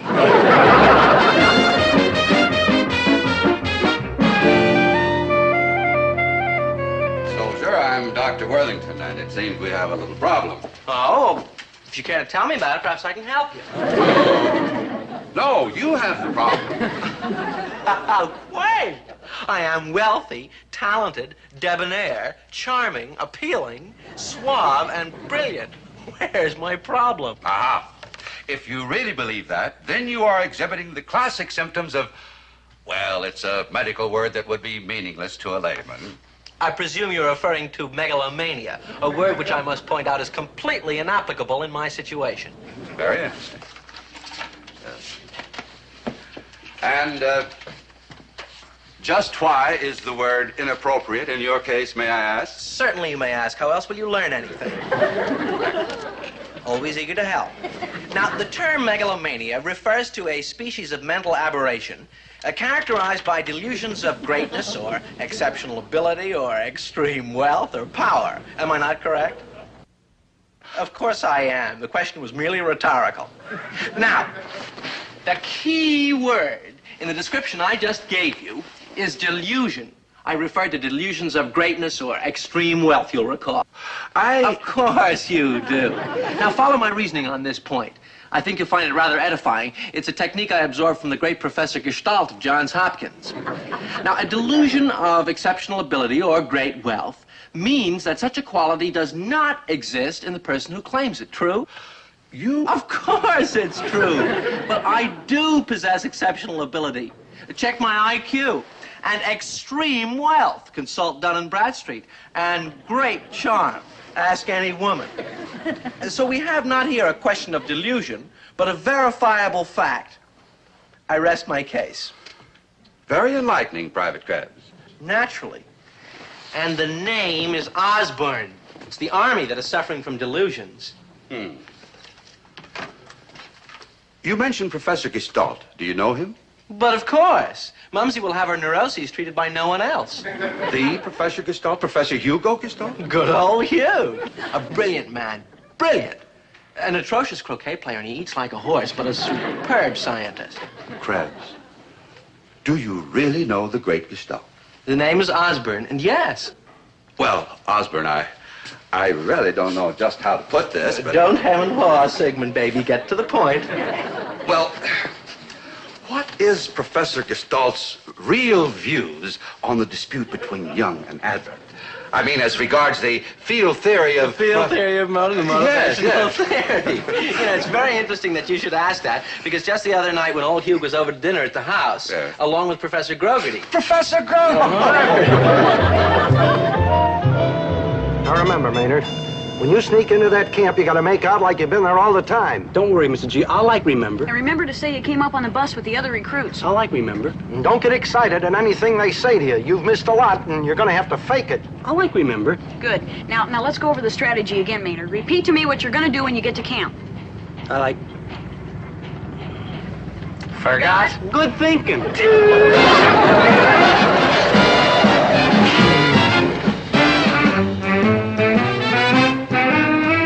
This is positively the last straw, Gillis, baby. I have spent the entire night in this camp.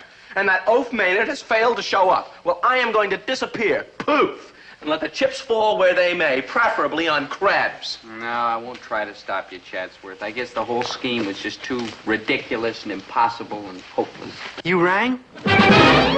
Maynard, we've been waiting for you. Where you been? It takes like a long time to shovel 3 feet of water out of a living room. You're not a moment too soon. I'm through masquerading as you. How'd you get away with it, Chatsy? I'm like taller. Hey, never mind that, Maynard. Quick, put on Chatsworth's uniform. Yeah, like right. Oh, hold on, I say. What? If he takes this uniform, what am I going to wear? My ensemble-like, naturally. The ensemble? Surely you jest. Oh, if you've gone this far, Chatsworth, you can't stop now. Oh, Gad, the sacrifices I make in the name of... What was that word again? Democracy. Oh, yes, democracy. How wait. Come on, Chatsworth.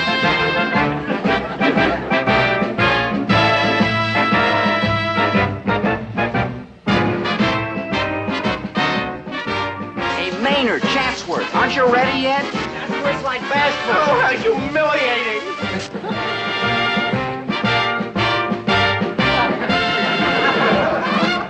How do we look, huh? I'd tell you, but I'm afraid to use such language on government property. If anyone ever hears of this, I shall never be admitted to Yale. Chatsy has the screwiest looking outfit I ever saw. You look like this all the time. Do I, good buddy? You do, Maynard. No offense. No offense. So one of my folks went out of town to celebrate. Dobie Gillis. Chatsworth, you gotta get out of here fast.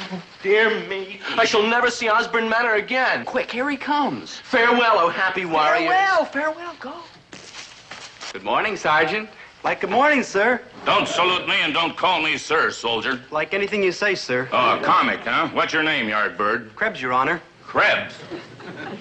Yes, sir, your sergeantship. Maynard G. What sort of a game are you playing here, soldier? You can't be Maynard G. Krebs. That's what my father kept telling the hospital, but they had proof. Gillis, what goes on here? Oh, well, you see, Sergeant, since last night, Maynard grew a beard.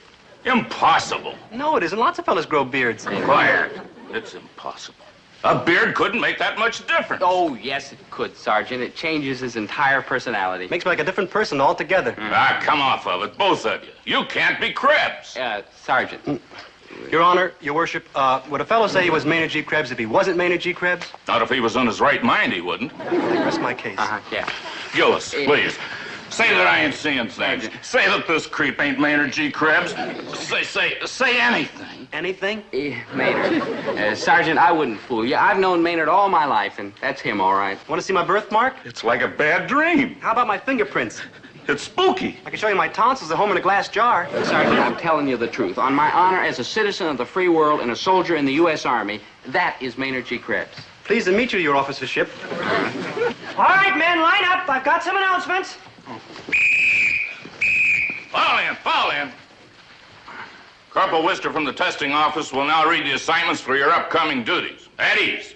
Recruit Carver, Huey, Cooks and Baker School. Recruit Framus, Tyler H., Communication School. Recruit Gillis, Dobie, Infantry School. Men, I'm proud to announce that I have recommended that one of you be sent directly to OCS after he has finished basic training. This soldier received the highest scores ever recorded in this camp on the General Intelligence Test, the Code Adaptability Test, and the Language Aptitude Examination. This superior fellow is recruit Maynard G. Krebs. Hey, that's like me. Like, thank you, your corporalship. No, soldier. I said Krebs. I'm like Krebs. No. Maynard Krebs. I'm like Maynard Krebs. Maynard G. Krebs. I'm like Maynard G. Krebs. No. I mean, you can't be Krebs. I mean, he's not Krebs. I mean, it's impossible for you to be Krebs. It ain't no use to fight it. No, he can't be Krebs. Corporal, it's the beard. You he's see, Krebs? it changes it. Yes. Oh, You want to see my birthmark? This is worse than a bad dream. my I mean, it's spooky. I'll show you my tonsils at home in a glass jar. I've known this boy all my life. This is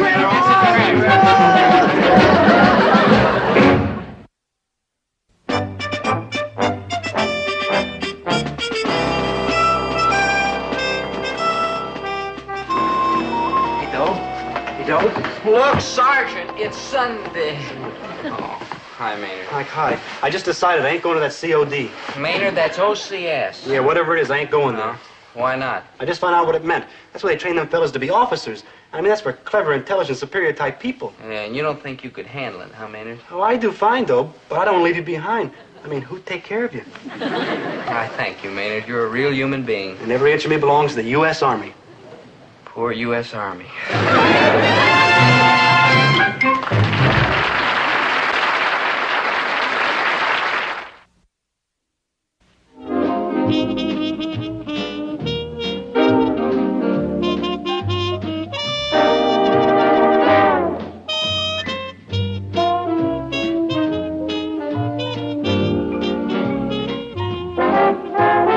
Dobie, once a gal who's dreamy, Dobie. Once a gal who's creamy, Dobie. Wants a gal to call his own. Is she blonde? Is she tall? Is she dark? Is she small? Is she any kind of dreamboat at all? No matter, he's hers and hers alone. 'Cause Dobie has to have a girl to call his own.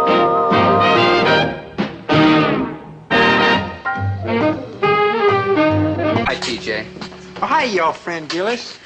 Well, you looking right poorly. Like a turkey whose pappy just told him the inside story of Thanksgiving. TJ, it's this army life. There's something missing. Well, friend, what could be missing? We got all the healthful victuals we can eat. True. We got them movies and speeches and free learning. True. And volleyball and ping pong and them checker tournaments. True. Nice clean bunks to sleep in and pretty new suits to parade around in. Well, friend, what in the world could be missing?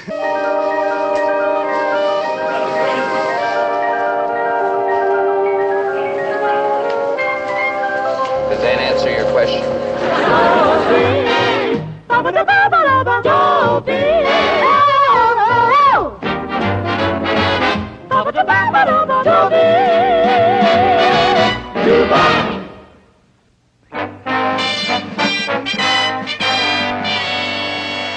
Yep, he's enlisted too.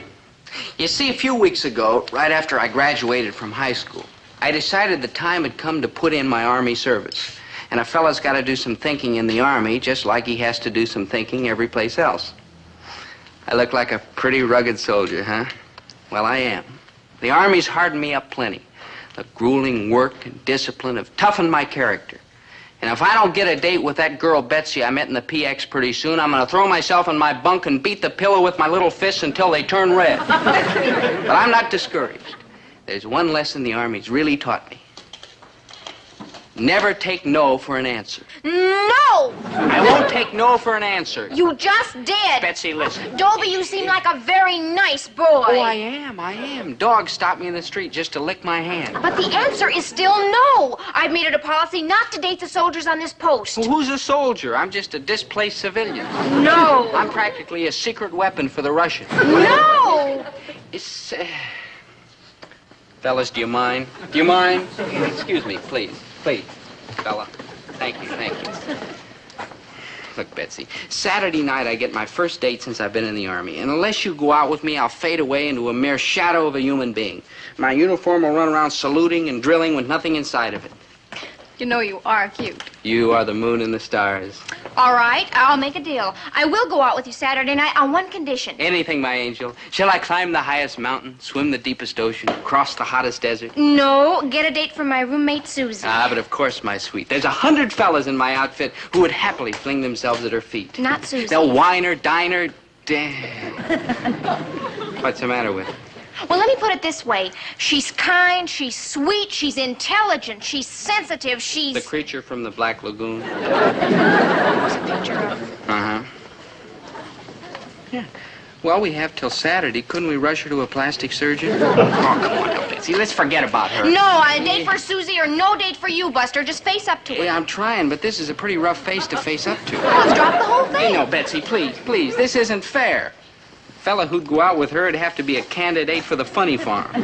You right? Hi, Maynard, old pal, old friend, old buddy. Good to see you. Like, thanks, Dobe. It's heartwarming to my warm heart to know that I'm wanted. Oh, you're wanted all right, Maynard. Boy, are you wanted. Yeah, my folks didn't want me. Maynard, that's not true. They wanted a baby. Maynard. For 12 years, my father kept suing the hospital. Maynard. They wouldn't take me back. Maynard, please. He even offered to trade him even for the incubator. Maynard, enough! Well, what do you think, Betsy? A girl with Susie's looks and track record is in no position to be choosy. Great. Maynard, you're not busy Saturday night, are you? Like, yeah, so what have you got in your mind? Like, forget it. Maynard, this is Betsy. And on Saturday night, we'd like you to go out with her roommate, Susie. Is she a girl? That's open to debate. Now, listen, Does she look like you? Well... Yeah, they're practically twins. Then like thanks, but like no thanks, I'm bowing out. Maynard! I mean, chicks are Troublesville. They take all the good seats in the bus, they won't let me kiss them goodnight, and they giggle about me in the girls' powder room. Girls do that to you? Only the good-looking ones. The other ones like me fine. Oh? Maynard, this is Betsy's roommate. Man, spooky. Uh-huh. Man, they don't make like chicks like this anymore, do they? Boy, nobody ever tried to steal her away from me, and she and I... You sure this ain't trick photography? No, believe me, that's the real Susie, every excessive inch of her. Wow. Then you'll take her out? Yeah, for you and this miserable-looking doll, I'll do it. Maynard, you're all heart. And she's all chin. Yeah. Well, Betsy, have we got a date? We've got a date. Oh, boy, at last. You sure this Susie will want to go out with me? No offense, Maynard, but all she'll want to know is, are you alive? What are you going to tell her? Who said life in the Army's cold and lonely? Who said it was solitary and desolate? Men without women. Me. But that was BLB, before Lovely Betsy. And that turned me into a VHS, Very Happy Soldier. We always use initials in the Army. And now that I've established this VIP beachhead, nothing's gonna stop me from keeping that date with Betsy. Nothing. I've just been stopped. Like says over there on the bulletin board? Yeah. Trainees are eligible for overnight passes only if they pass the military fitness test. Wow. Yeah, like, wow.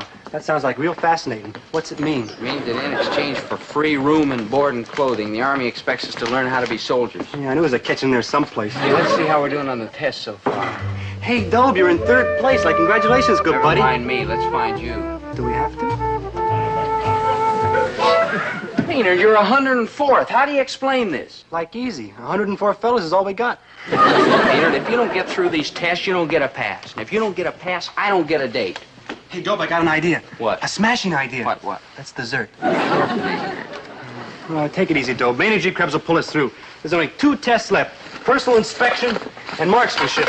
And when it comes to personal inspection, well, I have to take my chances on marksmanship. Maynard, when we go out in that rifle range today, you've got to shoot like you never shot before. I always shoot like I never shot before. Maybe that's why I never hit nothing. From now on, things are going to be different. You mean when I shoot, you're going to be like right behind me? Right. And keep score for me? Right. And give me a lot of bullseyes? Maynard, we are not going to falsify. We're going to, shall we say, adjust? Shall we say, cheat? Yeah, you're right, Maynard. It means cheat. Let's forget it. Yeah, we're not the kind of fellas that like cheat. I know. It's shabby and deceitful. Low and sneaky. Sordid and disgusting. And mean and rotten. Disgraceful and contemptible. Yeah. Hey, Dobe. Yeah, Maynard. When do we start? Right. Just this once. Never again. Never again. No. Because if we did it one more time, we'd be like stinkers. We did it one more time, we'd be like caught. True, yeah.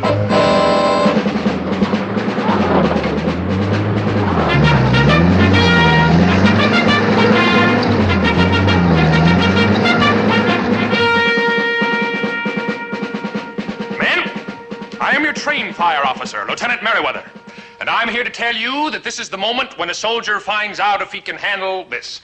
May I have it, soldier? You can keep it, Lieutenant. I know there's lots more. Quiet, Private Krebs. Men, this is the best friend you've got in the world, your M1 rifle. The backbone of this man's army is the GI in the front lines, aiming his rifle at the enemy. Remember Valley Forge. Remember Gettysburg. Remember San Juan Hill. Private Krebs, what are you doing? Remembering. All right, men in the first detail of the firing line, second detail, scoring stands. Up! So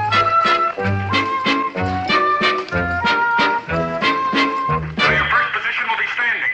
Assume the position and fire when ready.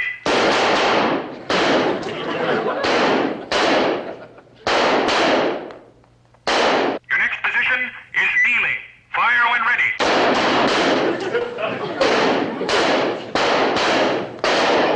Now remember, men, we're operating under the honor system. Yeah, we sure got the system. Your next position is prone.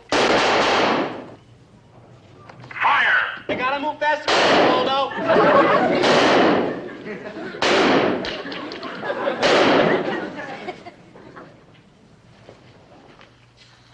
Oh, all for Krebs, eh? Yes, sir. Very good. Like naturally.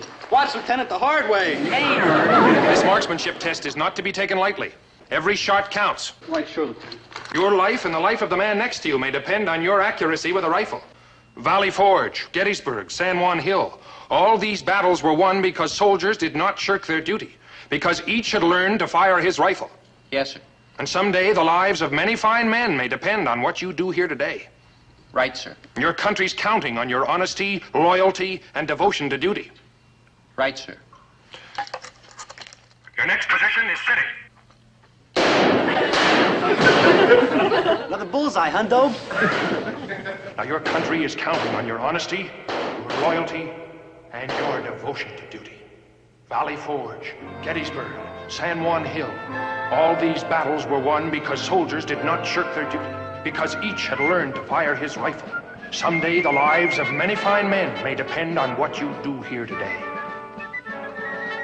Hey, Dobe, I'm talking to you. Another bullseye, huh? No, Maynard, you missed the target completely.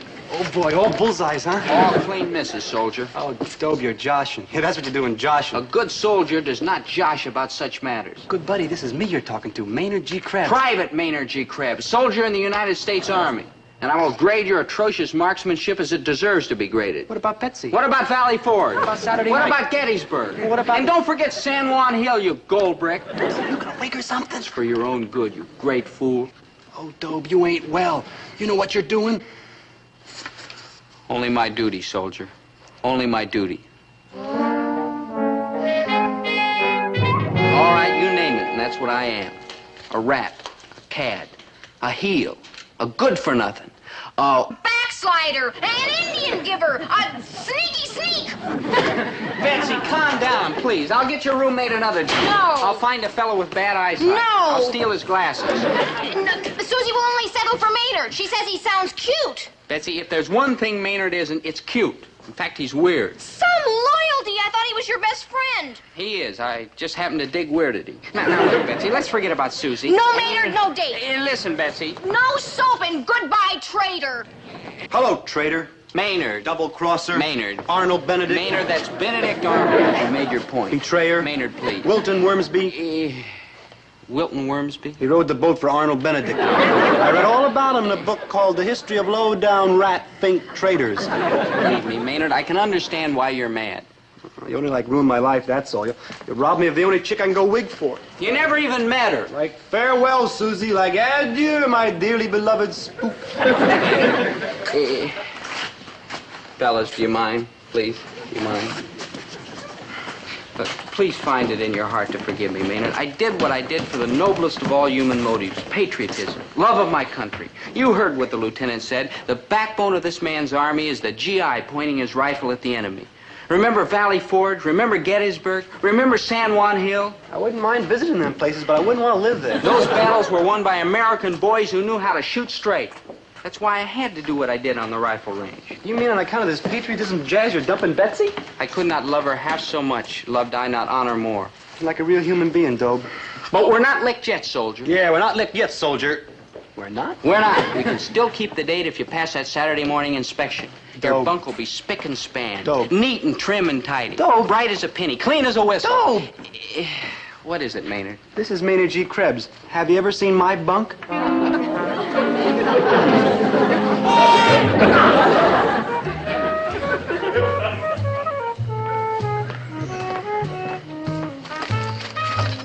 Maynard, how do you get your bunk so messy? I stay up late at night. No, Dobe. I timber!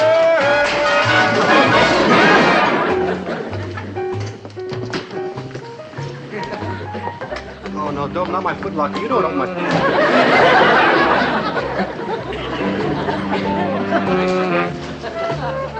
I get lonesome. Maynard, I've got to clean up this place. It's got to be done because nothing's going to stop me from seeing Betsy. It's a big job, but I'll work like a bulldozer. You're all heart, Dobe, except for the party that's bulldozers. Dobe, no. Don't make me get rid of him. He's just like the bunny in my story.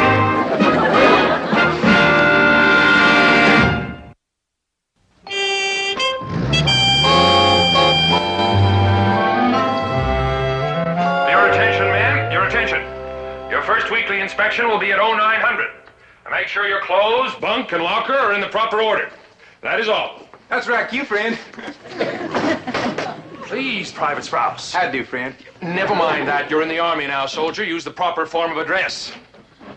Oh, friend, Lieutenant. I went and found Private Gillis just like you told me. Oh, well, good. Send the fine lad in. Oh, sure enough, neighbor. Gillis! Private Gillis reporting as ordered, sir. At ease, Private. Gillis, I've had my eye on you. You're a soldier. Now, I'll wager your military qualities run in the family, eh, what, soldier? Well, I don't like to brag, sir, but in the war, the big war, WW2, my dad was a first sergeant with the good conduct medal. Ah, I knew it, yes. Yes. Well, when you next write to Dad, Gillis, you tell him you're on your way, too. Up the ladder. Sir, you mean... Right. I'm appointing you... Now, hold on to your insignia, man. I'm appointing you acting corporal of your squad. Acting corporal? You mean the leader man of all us boys? Right. Acting corporal? Right. Temporarily in charge of your entire squad. Oh, thank you, sir. Thank you, thank you. And your first assignment will be to conduct the inspection of your barracks tomorrow. Dismissed. Yes, sir. Sir, you mean you want me to inspect the fellows in my own barracks, flunk whoever I want, pass whoever I want? Right. When I find a good man on my team, Gillis, I'll let him catch the punt and run with the ball. No, that's what it'll be, sir, a ball. Yes, sir. Thank you, sir. Thank you. Yes. Oh, remember, now rank means responsibility. I'm counting on you to do what should be done. Oh, I will, sir. I will. Yes. Heavens to Betsy, I will, sir. Yes.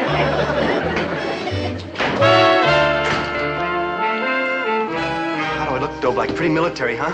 Maynard, one look at you and the enemy would surrender. You really think so? No. Me neither. Don't worry, Maynard. Everything's under control. What? Maynard, I'm making the inspection. Understand what that means?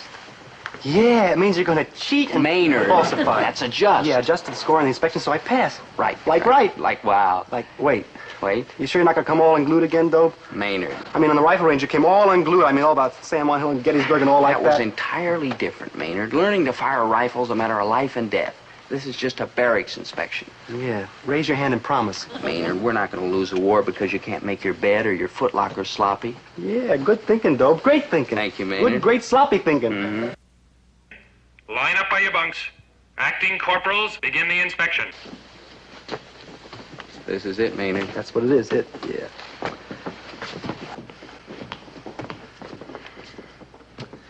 Those blankets should be tidier, soldier, and those corners could be trimmer. But since you're new in the Army and you tried hard, no gigs. I have a word for you men who are conducting the inspection. You're responsible for turning a routine exercise into a valuable, life-saving lesson. The soldier who's careless in inspection is the soldier who will be careless when the chips are down on the battlefield. The soldier who makes his bed improperly is the soldier who will load his rifle improperly. Hey, Dobe, you're getting that look in your eye again. I mean, don't go wig again. I mean, like, snap out of it. Like, forget Valley Forge. A sloppy bunk means an unreliable fighting man. The training for battle begins in the barracks. Remember Valley Forge, Gettysburg, San Juan Hill. Private Quimby, for that miserable sloppy blanket, 3 gigs. Ooh. For those messy corners, another 2 gigs. Ooh, that smell. Oh. Our country's wars were won by men who never neglected details. The soldier who forgets to button his shirt is the soldier who will forget his ammunition. And the soldier who doesn't shine his shoes is the soldier who will forget to oil his machine gun. Right. I do, friend. Stand at ease, soldier. Now, about your uniform. It's real pretty, ain't it? Private Sprouse, for the atrocious condition of your uniform, 4 gigs. But, friend, For talking back, 2 gigs. And for the dusty shoes, another 3 gigs. Ain't that something? The demerits you give on this peaceful morning may someday save a comrade's life. Remember Valley Forge, Gettysburg, San Juan Hill. Do it again, Dobe. No. Dobe? Hey, Dobe. You didn't mean what you said to old TJ, did you, huh? Get back to your bunk, soldier. Dobe, it's me, your old schoolmate, Maynard G. Krebs. 2 gigs for insubordination. Oh, Dobe, you're flipping again. Isn't 2 gigs enough? Yes, Your Honor. Stand at ease, Private Copper. Uniform looks passable. Bed looks GI. Private Carver, this footlocker's disgraceful. Socks not folded properly, dust in the lid, Shirts in the wrong corner. A total of 7 gigs, Private Cobber. Inexcusable. Remember, this country's wars were won by men who never neglected details. The soldier with a dirty footlocker is a soldier with a dirty rifle. You're not doing your fellow soldiers a favor by being easy on them. What your buddy learns now may someday save his life. Be firm. Be tough. Someday your buddy will thank you for it. Private Krebs? Don't you hit yourself Saturday For night. the pathetic condition of your uniform, 6 gigs. You call yourself a soldier. No, I don't. Only my draft board. No talking your life. What about this dust? What about Betsy? What about this footlocker? What about the date? What about Valley Ford? What about going to town and tripping the Wall Star and the Fox? What about that? Gettysburg? Oh, Dobe, you're sick. I mean, like, you need help. And don't forget San Juan Hill. Oh, I'm like doom. Oh, you poor dear fool. Someday you'll realize I'm only doing this for your own good. Dirt under the mattress, 4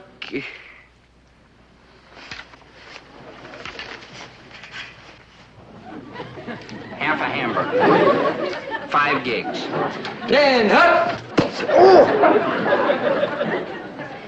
Everything under control here, Acting Corporal Gillis? Everything except this man, sir. Krebs, Maynard G. Well, you've been mighty rough on him. Just doing my duty, sir.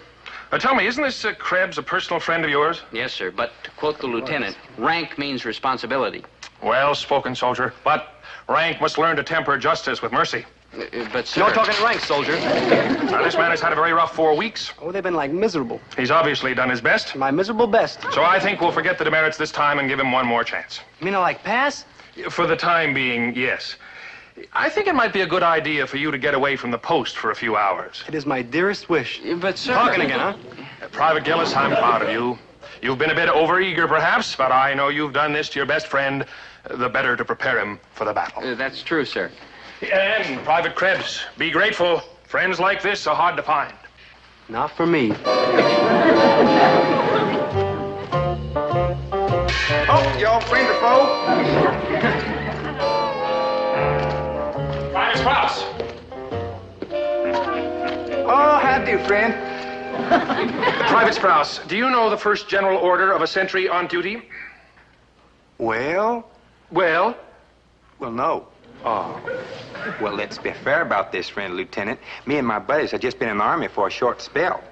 And I mean, you can't expect us to know all them general orders and such in such a itty-bitty time now, can you? You know, I think I can. Oh, I think you're funning me, friend Lieutenant. Nobody could know all that stuff except some cotton-picking military genius. He might just be. Private Sprouse, report to the Corporal of the Guard. Tell him you're being relieved of duty. By who? By a cotton-picking military genius.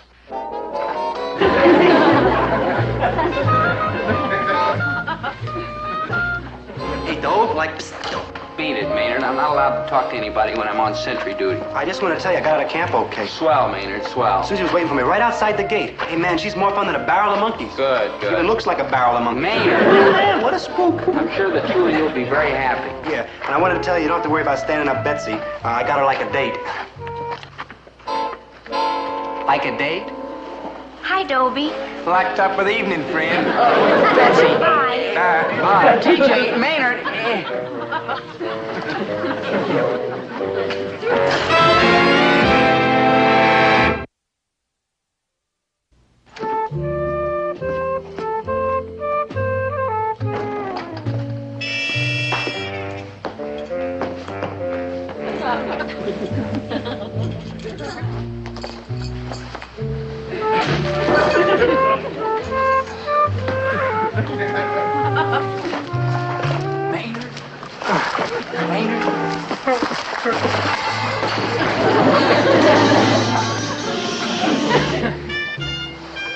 Maynard, where have you been? It's after 3 o'clock. Man, what a night. First we went to the movies. Never mind that. How did Betsy and TJ get along? Oh, you got nothing to worry about, Dobe. I don't think they like each other too good. Great. How do you know? I think all through the movie she wanted to hit him. Really? Yeah, so he kept holding her hand so she couldn't do it. Maynard. Man, how bored they got with each other. No. Yeah. By the end of the picture, he was sound asleep with his head on her shoulder. And she kept trying to wake him. She kept kissing him, but he wouldn't wake up. No, he just kept sleeping. You ought to see the picture, Dobe. It's the Good monster night. that devoured Good night. Cleveland. Hey, Dobe. Dobe. Good night, Dobe.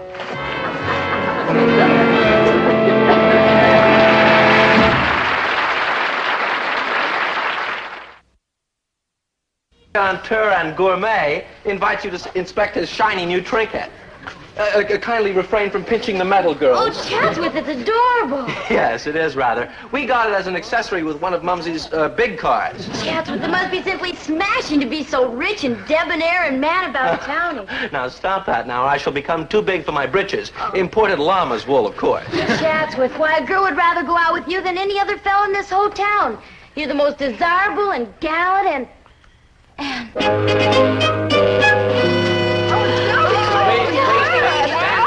hot breath is melting the crease in my uniform. Oh, Dobie, you're so dashing, so manly. Don't forget rugged. We fighting men like to think of it as the look of eagles. Hi there, civilian. Girls, do not be fooled by the uniform. He's still nothing but a low-bred oaf. Oh, Dobie, there's just something about a soldier. So heroic, so fearless, so soldierly. Yes, my dear. Compared to us soldierly types, civilians are nothing but pampered playboys. Oh, I'll bet his mother still has to feed him. Oh, come now. Where did you ever get such an utterly fantastic... Chatsworth. Now, you come here at once. You rushed off without finishing your lunch. Mumsy, please. You didn't finish that nourishing porridge that I personally supervised. Oh, Trembly, must you? Dobie.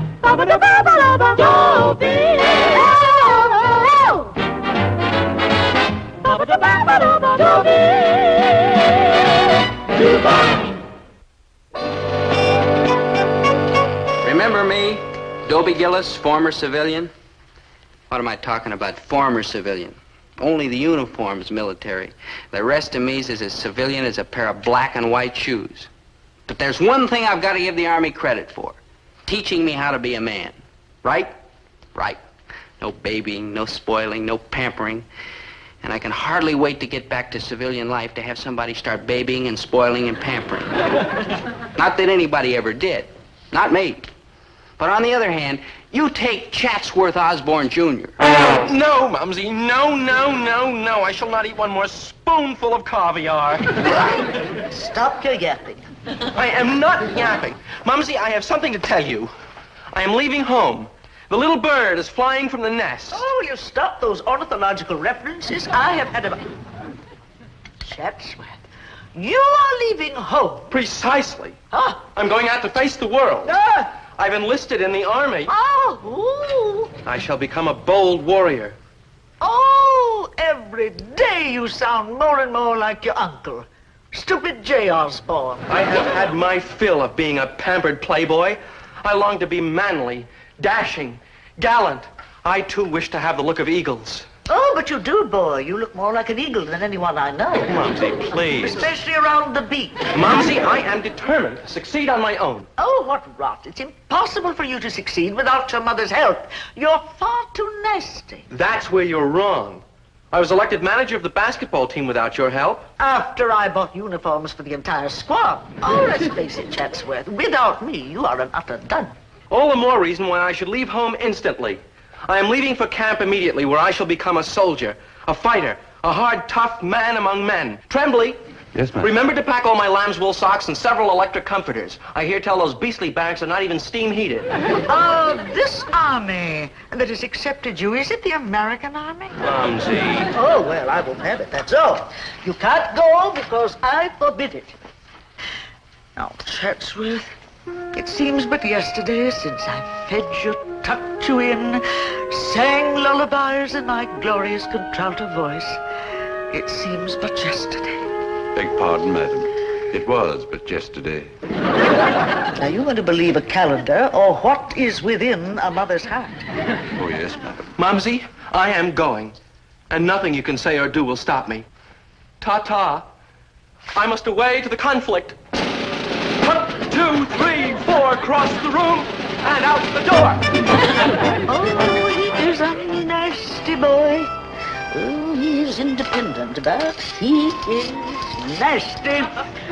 Hello, a long distance. Give me, well, whoever's in charge of the army. No, you idiot. I don't want to join it. but I may have to buy it. See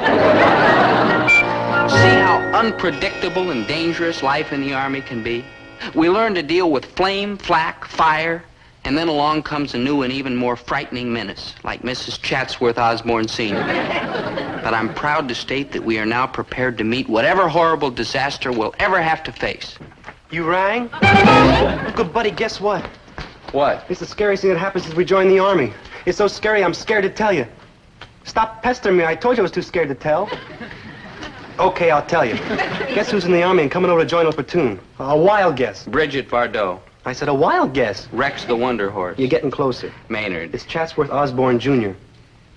Chatsworth Osborne Jr.? Yeah, maybe we ought to, like, surrender the Russians right now, huh? Maynard, you gotta be making this up. Chatsworth's mother never let him join the Army. Anyone for war? Chatsworth, what are you doing here? I decided to join up and improve the Army's morale. It was the least I could do. And you're in our platoon? But of course. Repping good luck, isn't it? Oh, boy. Like old ditto. Yeah. You chaps don't appear exactly ecstatic to see me. What is it, pray tell? Oh, nothing, Chatsworth, nothing. You just don't want me, that's all. Don't try to hide it. I'll try to get transferred to another platoon. I'll help you. Maynard. I did so want to mend my ways and cease being Chatsworth Osborne Jr. foul ball and become Chatsworth Osborne Jr. soldier. You really mean that, Chatsworth? Oh, Dobie, do it is my heartfelt wish. Then you deserve a chance, even though you were kind of a problem dust in high school. No offense. No offense. Yeah, even if you was a low-down rat in high school. No offense. Chatsworth, we're going to get you started right in the Army. Yeah. Wait. Hey, fellas, come on over and meet Chatsworth Osborne Jr. He comes from our hometown, and he's a regular guy. Yeah, he's a regular guy. He lives in a 48-room house on a 50-acre estate surrounded by a 16-foot brick wall with broken glass embedded in the top. Glorioski, I feel good all over. So Chatsworth Osborne Jr. joined the Army and tried to adjust. It wasn't easy for the Army or Chatsworth Osborne Jr. But he forced himself to act and talk just like one of the boys. But one always vacations at the Riviera following the polo season. Doesn't one? All right, men, fall in. I ain't gonna give you the rest of the afternoon off till you run through the manual of arms. Oh, great, that's a cinch. And you better run through it correct. Sergeant, surely you don't mean the regular manual of arms. I sure do. And what's wrong with the regular manual of arms, Osborne? Nothing at all. It's really quite pleasant. But don't you think that the Queen Anne salute is ever so much more chic? What kind of salute? Queen Anne, as practiced by Her Majesty's Royal Fusiliers. Observe.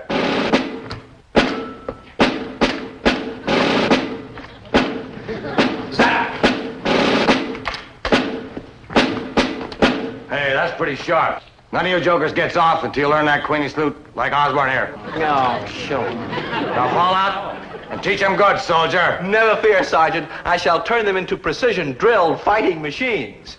It is really quite simple, fellow musketeers. One simply grasps the rifle thusly and gives it a sharp kick with the right foot. Darn that Chatsworth. We tried like the dickens to teach him the things a normal fella has to know if he's going to get along in this world. How to avoid work, how to goof off without getting caught, like that. It took a lot of effort, but finally he started to catch on. The proper technique for getting along is to volunteer for everything. That's the proper technique for becoming a hospital case. Chatsworth, you've got to stop volunteering and showing off, or the fellas are going to murder all of us. Yeah, we come from the same town, so we're up to our elbows with you, like 3 peas in a pot. Maynard, that's pod. Dear, I suppose you're right, Dobie Doo. I simply must learn to curb my natural superiority. You can do it, Chatsy. I did it, and now nobody knows I was like naturally superior. Before I turn you loose to get cleaned up for chow, I want to run through this hand-to-hand combat we've been learning. You. Like me? Like you. Like me? Like you. Like me? Don't nobody move. There's like a sneaky ventriloquist around here someplace. Cut that blabbering, Cribs. Front and center. Now, let's say I'm your enemy, and I have a knife, and I'm coming at you. What do you do? I'd like to become your friend. No. Cribs, you're a hopeless case. Like whom among us is perfect? Osborne, you come with me. Now, don't be afraid. I'm not going to hurt you.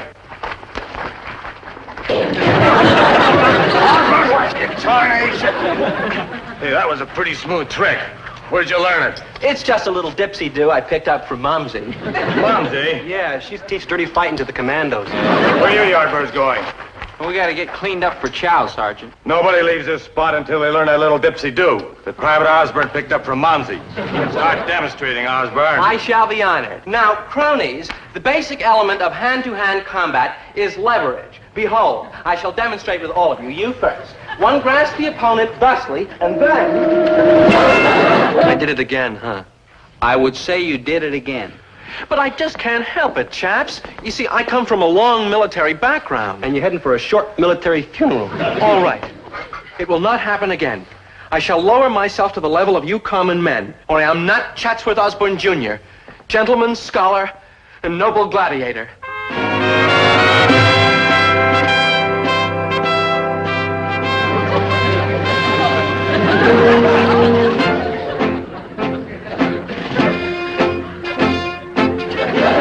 The bags are packed, madam, all 12 of them. And the trunks? All 12 of them, too, madam. Good. I shall go to Chatsworth camp immediately. Madam, What is it? Speak up, man. no offense, madam, but below stairs we're wondering if you're not taking Master Chatsworth's enlistment just a trifle too seriously. Nonsense! Whatever gave them that idea?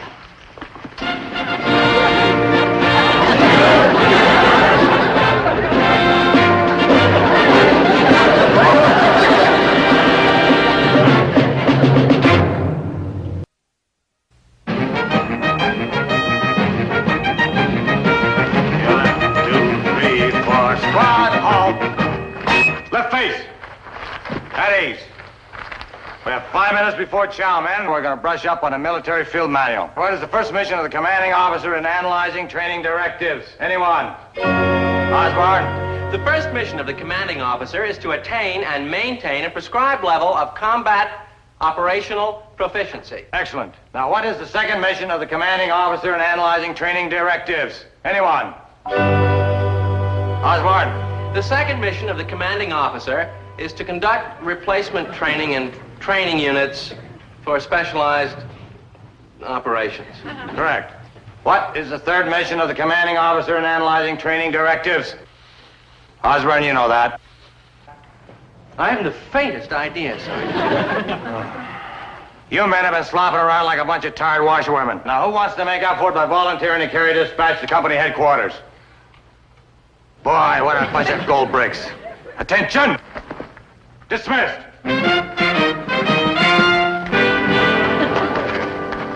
Tell me, pray, compatriots, how have I been doing these past few days? Pretty good, Chatsworth. You can see for yourself. Some of the fellas are even starting to like you. Even me. And that ain't easy because inside I really hate you.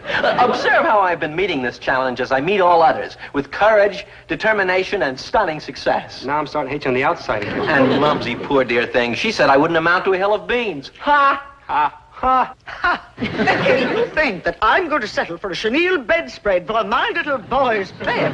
Ha! I want pure silk, or I'll fly my own in from the Orient. Mumsy!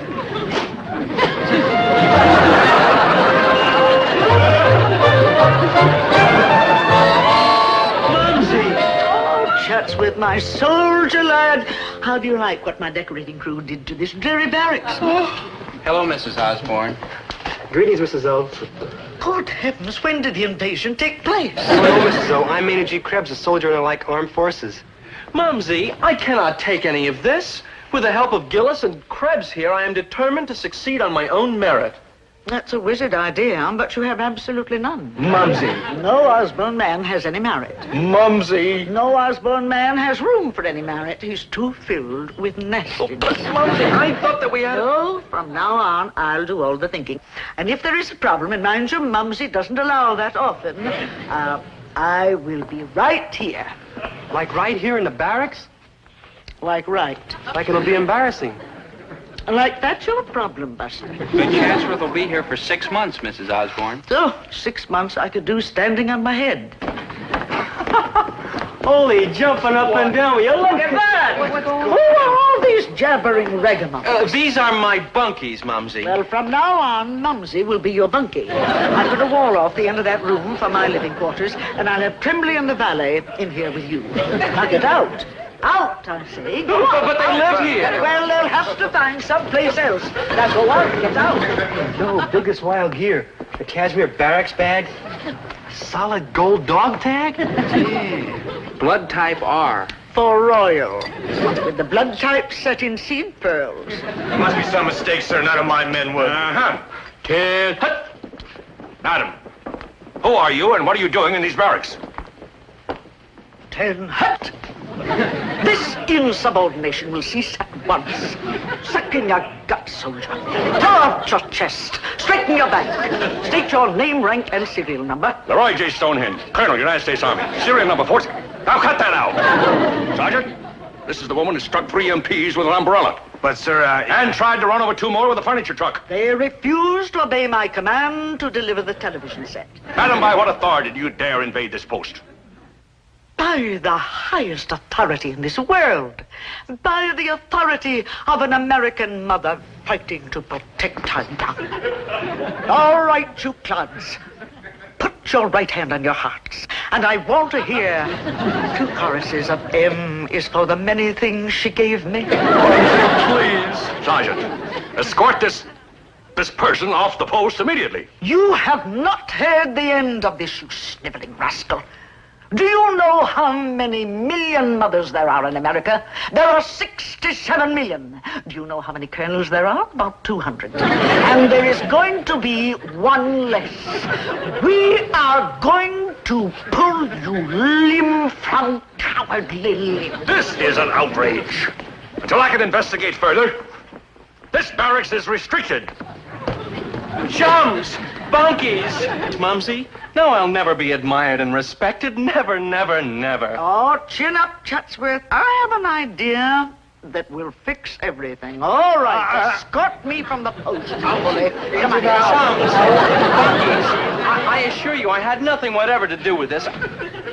Oh, mice and rats. Dobie-doo. Krebs, baby. Surely you don't think I had anything to do with asking Mumsy to do this? Of course not, Chatsworth. We know you're trying to do the right thing, and you're not a low-down bum. That's right, you low-down bum. Maynard, we know you're turning into a right guy, Chatsworth, but I'm afraid we'll never be able to convince the other fellas. Yeah, they all think you're a low-down bum. You low-down bum. No offense. No offense. No offense, Chatsworth, but Maynard's right. They'd like to roll you up in a sack and then use you for kicking field goals. Yes, sir, Chatsworth was positively the most hated man in the Army, including the MPs. But then all of a sudden there was a change. Change?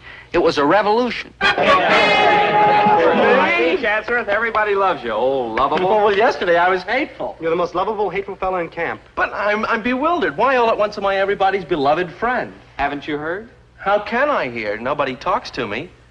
But whatever the reason, for my sudden overwhelming popularity, I'll wager I know who's behind it. Now, gentlemen, as you see, I have bought up all the lands in all directions adjoining this army post. Now, I will show you a full-scale model of the recreation center which I intend to donate to this army base. We are most anxious to see it, Mrs. Osborne. Naturally you are. Very well, stand by, hats off, and voila.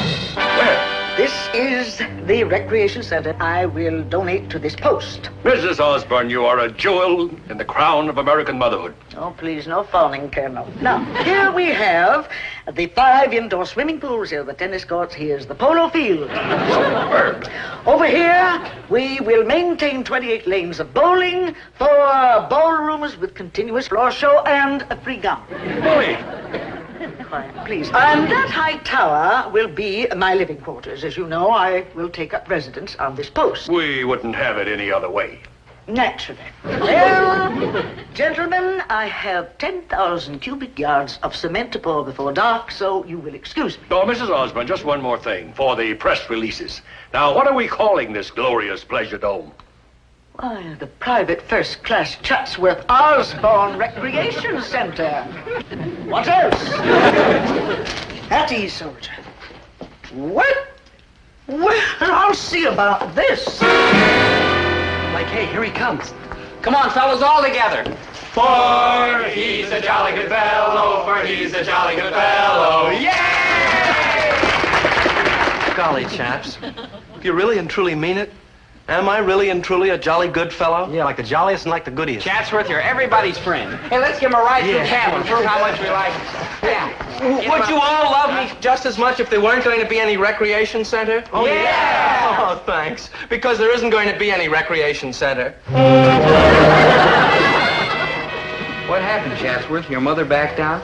Oh, no. Mumsy's dead game. You mean the Army won't go for it? The Army has approved everything. Then who's like putting the whammy on this deal? I am. Like you? Like I. You mean no 28 lanes of bowling? Try to understand. And no 4 dance halls? Try. No free chewing gum? I'm absolutely desolate, Bunkies, but... Chatsworth, this note. How dare you tell me to stop construction? I've a good mind to take away your shiny new yacht and your platinum motor scooter. Mumsy, money isn't everything. Money isn't everything. Oh. Doctors, nurses, medics. Oh, this boy is not well. Stretcher bearers. Mumsy, I am quite well. Oh, ridiculous. No, Osborne says money isn't everything unless he's completely out of his head. Now, hear me, Mumsy. I am simply trying to tell you that it is impossible to buy respect with basketball suits and recreation centers. Well, how else would a schnook like you win respect? That is the only way I can win it. I suppose I shall have to learn to get along without it. I take that to mean that you are to try to get along without your mother, too. You bull-headed, persnickety boy. Well... Now, hear me out, Mumsy. The Army brought me up here to try to teach me to protect you and all the other Mumsies in the USA. Now, how can I learn to protect you if you're up here trying to protect me all the time? You protect me? But you're just a boy. A boy? A little boy. Mumsy, how did you just describe me a minute ago? Bull-headed and persnickety. And how do you describe the grown-up Osborne men? Bull-headed and persnickety. You mean? Exactly. The Mumsies are always last to know. Oh, why did I let them cut off your curls so soon?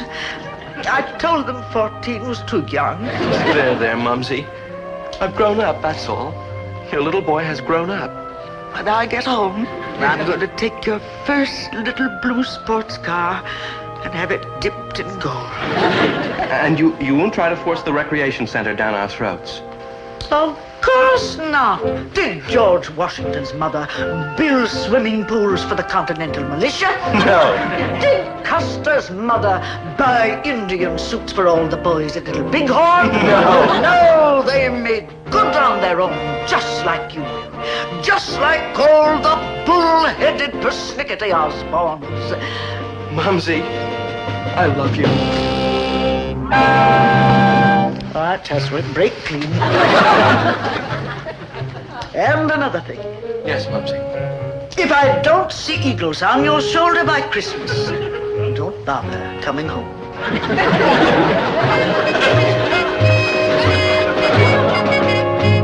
Maynard, that Chatsworth's quite a guy.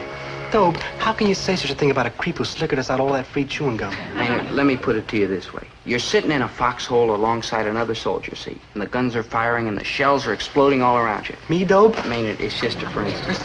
Now, if you were in this foxhole, what kind of fellow would you like this other soldier to be? I don't want one soldier. I want like a whole regiment. Maynard, the soldier fighting beside you ought to have guts. Good old-fashioned guts. Like true. Like true. And I give you the first man in history with the guts and the courage to stand up to Mrs. Chatsworth Osborne Sr. Good buddy. Chum, foxhole pal. Hold on, chaps. What's going on? No offense, Chatsy, but we love you. You're not saying that just to make me feel better. You really mean that? Sure we mean it, Chatsworth. You're on your way. Before long, you'll be one of the boys, a real soldier in the U.S. Army. Just like me. Oh, for joy, for joy. If the Army can take the two of you, then bring on the enemy.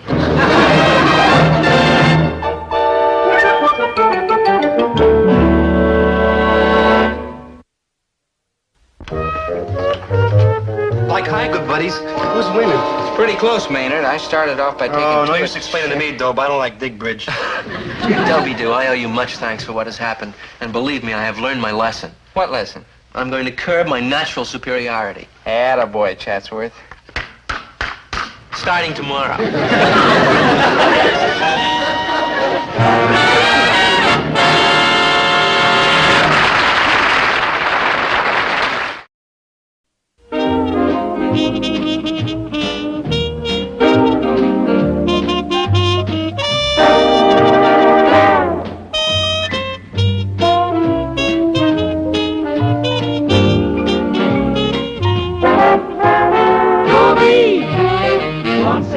creamy Dobie. Wants a gal who's creamy Dobie. Wants a gal to call his own. Is she blonde? Is she tall? Is she dark? Is she small? Is she any kind of dreamboat at all? No matter, he's hers and hers alone. 'Cause Dobie has to have a girl to call his own.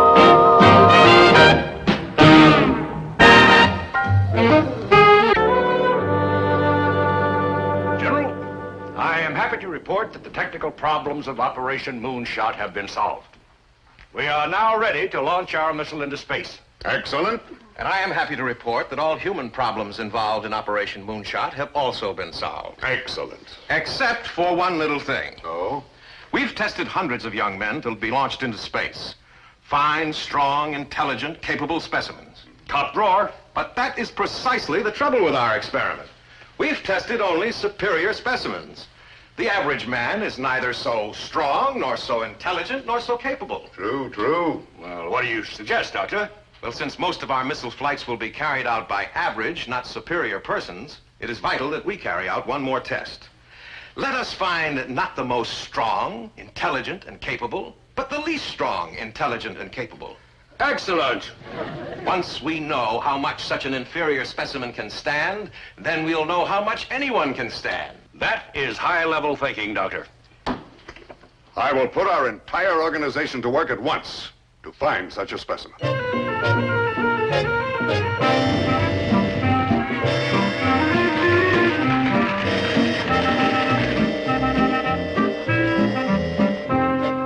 Gentlemen, our calculating machines have been working day and night sorting out candidates for Operation Moonshot. Well, have you found our man? Scientific technology has come up with exactly the man we're looking for. The least strong, least capable, least intelligent human we could possibly find. You rang? Dobie. Dobie.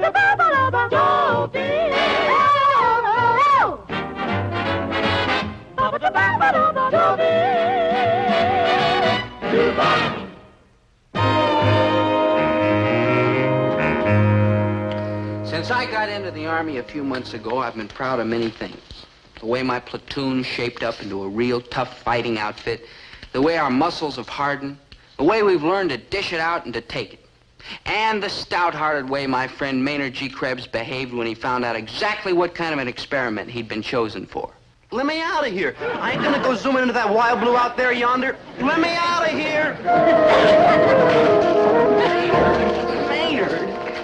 Maynard, it's an honor that they chose you. Think of what you'll be doing for science. Let science look out for himself. I ain't heading for the moon. I got enough trouble right here in dry land. Private Krebs, you won't be zooming out anywhere. This is a ground experiment. You'll simply be sealed off in a dummy space capsule to test your reaction. All alone in one of them tin cans? Oh, no, I get like lonesome in crowded movies. Maynard! Oh, you gotta watch him. He's kind of tricky. At ease, Krebs. You won't be alone. There's another participant in this experiment. Corporal Kilroy. Corporal Kilroy? You two will be spending a lot of time together. I'd better introduce you. Corporal Kilroy, will you please? Man, they keep trying to get me to shave. Private Gillis, Private Krebs, this is Corporal Kilroy. Only 3 feet tall and a corporal. Must have relatives up in high places. This experiment is the final dress rehearsal for Kilroy. For a year now, we've been preparing him to be the first chimp in outer space. You're gonna send that poor little two-legged cat out to space, Phil? Don't worry, Kilroy. We'll bring you down safely. Oh, I'm getting like scared. I want to get up there with him, too. Maynard!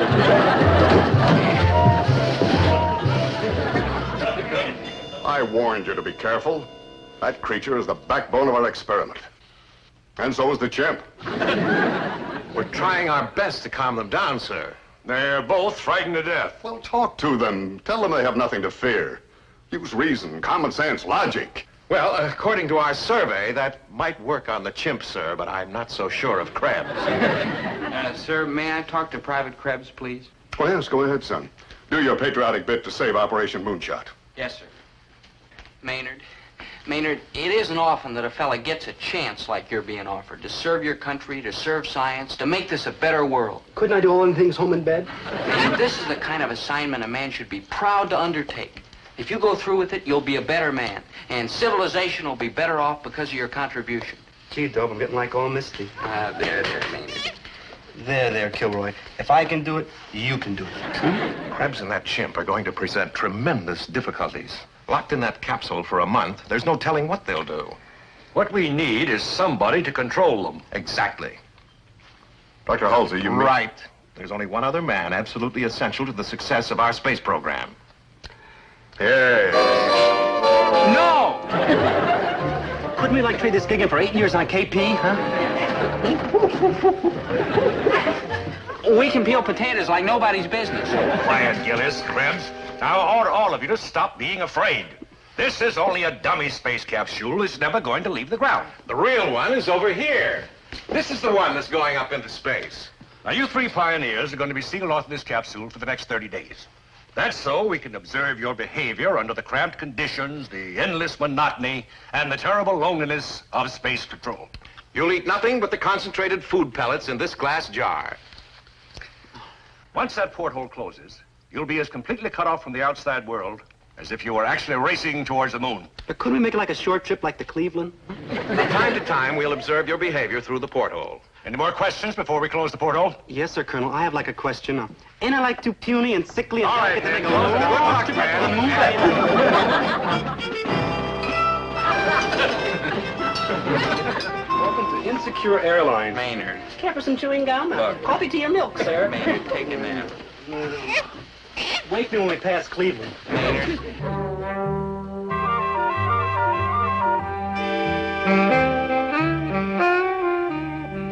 Well, gentlemen, I just flew in from Washington. Well, what's the men's condition after 8 days in the cabin? One is sleeping. Krebs? Gillis. One is pacing anxiously, showing anxiety. Krebs? No, the chimp. He's climbing up into the pipes. The chimp? No, Krebs. Uh-huh. Strain is beginning to tell. He's starting to twirl a yo-yo. Krebs? The chimp. Well, what kind of condition are they in? We won't know until we give them a thorough physical examination at the end of the 15th day. Now they're starting a regular afternoon card game. Gillis and Krebs. Gillis and the chimp. Krebs is still up in the pipes. We might as well leave now. We'll never learn anything from their card games. They always turn out the same. Let's quit. I don't want anybody to lose too much money. Gone, he does it every time. It ain't fair. He uses his feet. Yeah. Hey, Dob, I got an idea. Let's get some food. Food! Maynard, please, save that for work. Work! You can't eat. You just had lunch. Some lunch. 2 miserable little pills washed down by 2 more miserable little pills. Hey, Dob, just this once, can't I have seconds? Well, we're not supposed to. But I guess nobody's looking. So, okay. But this is the last time. One to my fuzzy buddy.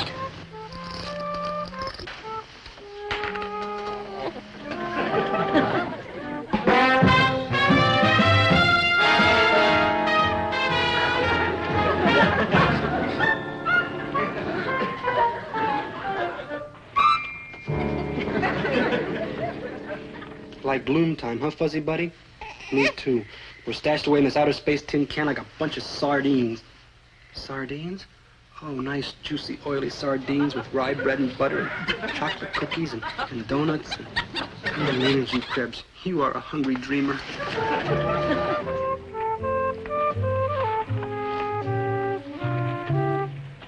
Oh, it's no use trying to bust out, fuzzy buddy. This is the Alcatraz of Spaceville. We're gonna be stuck. Hey, you know what you're doing? You're like digging an escape hatch. That's what you're like doing. Oh. Ooh, and you know what's out there, fuzzy buddy? You know what's out there? Food. Food! Ooh, like, wow. Oh, boy. And nah, I can't do it. Man, will you hold it down? What are you doing? Nothing, buddy, nothing. You just go right back to sleep, huh? La, la, la, la, la. Shh, don't make him up. He's square and he don't like big cheating. And that's what we're doing, cheating. We're supposed to be helping our country on an experiment, the United States of America.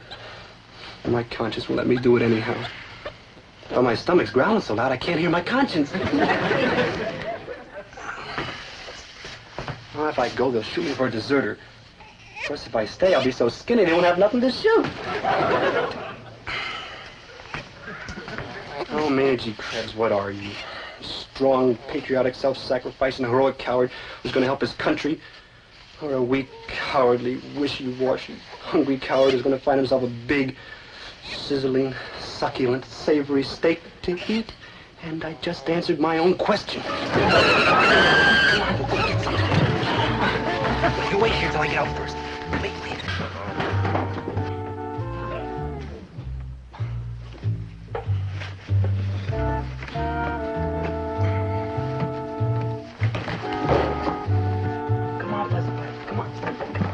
Now, Fussy Buddy, which way to the mess hall? There we go.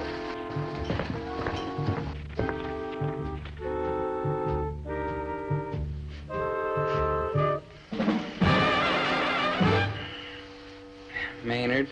Yeah, good buddy? Maynard, I must be dreaming, but what a dream.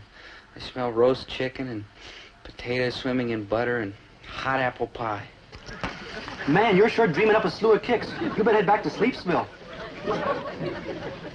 Hey, Dobe, since we're stuck with them little white pills, and since we're all American type heroes, we ought to like to use willpower and never give way to light temptation. Maynard, where'd you get that roast chicken? Hey, you're starting to talk real good.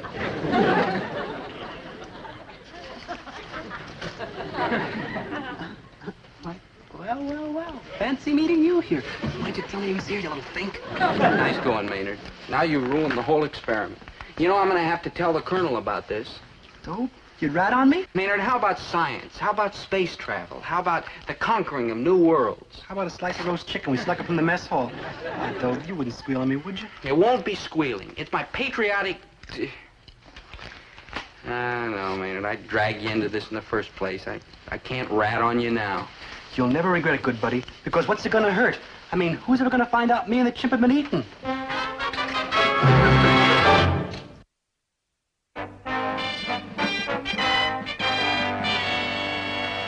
Amazing.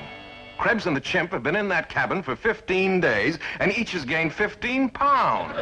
It's a miracle of medical science. That's what they've been saying about me ever since I was born. Colonel? Excuse me, sir. Colonel, I have a request. Request denied. But you haven't even heard it yet. Something to do with getting out of the rest of the experiment, right? Right. So? So? Request denied. All right, men, back in the cabin. All except you, Kilroy. What are you going to do with my furry chum? All right, Krebs, in you go. You've got 15 more days in that capsule. Yes, sir. All right, men, lock him up. Doctor, what about Kilroy here? Colonel, the CHIMP is as ready as he's ever going to be. I see no reason to delay Operation Moonshot any longer. All right, I'll put him in the other cabin right away. How soon do you expect to blast off? Tomorrow morning. Up to it, men. Yes, sir. Well, Kilroy, you may be the first creature from Earth to land on the moon. Who knows what strange sights you may see there. All right, Kilroy, in you go. Good luck, Corporal.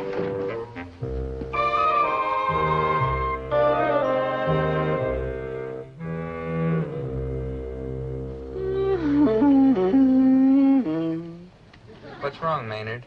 No, nothing, Dobe. What is it? I sure miss Kilroy. Oh, yeah. Huh? Now what? I sure am hungry. Yeah. All right, Maynard. Now what? I sure miss Kilroy, and I sure am Sure, hungry. I'm hungry, yeah. Well, why don't you go out and look for some food? And for Kilroy? Good thinking.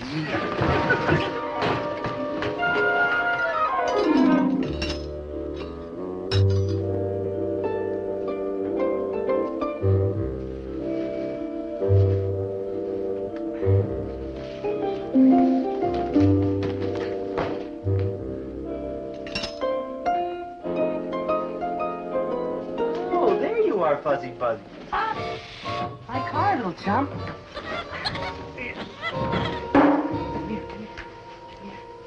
I got like lonesome without you. Yeah. What's been going on, huh? What? Oh, yeah? You know, I like being with you. I mean, you make me feel like right at home. Like you were my family, like. Hey, maybe you are. Did you ever study evolution in school? Oh, no. Chimps don't go to school, do they? Yeah. Lucky dogs. Hey, that's funny what I said. Lucky dogs. 'Cause you ain't a dog, you're a monkey. No offense. Well, where was I? Oh, yeah, evolution. Well, in high school, which I got out of 6 weeks ago, which I got into 6 years ago. Anyhow, in high school, I learned all about evolution. Very interesting jazz. You see, men and monkeys all have the same ancestor. Darwin, I think he is. And he believed in the survival of the fattest. Fittest, yeah, fittest. Well, in evolution, I learned all about how the species developed. You know, like elephants and tigers and people and goony birds. You see, the lowest form of life is the one cell. And, of course, if you've ever been in jail, you know how low that is. Anyhow, about this evolution jazz. You and I are kind of like alike, only we're different, too. For instance, you got hair all over your body, and all I got is hair here in my chin. Of course, if I let my beard grow long enough, I'd have hair all over my body, too, but we'd still be different. I mean, I'm superior to you. No offense. I mean, let's take the things you can do and the things I can do. What can you do? Well, let's see, you can climb trees and peel a banana and turn somersaults and ride a bicycle, simple things like that. Now, me, on the other hand, well, come to think of it, I don't climb trees too good, and I do have a lot of trouble peeling bananas. I usually have to get Dobie to help me. And if you want to know the real truth, I ain't the greatest at turning somersaults. But I do know how to ride a bicycle. Well, it's not a bicycle exactly. It's more like a tricycle. I wonder why they keep telling me I'm superior to you. Well, it says so in the book, so it must be true. On this planet anyhow, and but where you're going, Fuzzy Buddy, things might be different. I mean, on the moon and Mars and all like that, maybe you'll be superior. I mean, if all them outer space cats got like 6 eyes and 8 legs and green and purple spots, like I saw in the movie, The Monsters Devoured Cleveland, you gotta be superior. Boy, I hope you don't run into them cats with 6 eyes and 8 legs and green and purple spots. Man, it gives me goosebumps just thinking about it. I wonder how come we want to go up into space anyhow. I mean, all that money getting spent and all them scientific brains thinking and all them engineers engineering, all that work just to go up there and see cats with 6 eyes, 8 legs, and green and purple spots. I mean, what good does it do? If we took all that money and put it to work right here on Earth, we'd be a lot better off than flying around in space, I bet you. Gee, think of the good things we could do. Like curing the common cold and getting hi-fi sets for everybody in the whole world. Man, what a swinging planet we'd have. Ooh. Yeah, everybody dancing and nobody sneezing. You can have it, Fuzzy Buddy. If there's one thing I am, it's glad that I ain't gonna go whooshing out into space. No, sir. Not me, Maynard G. Krebs. No, sir. Never, never, never.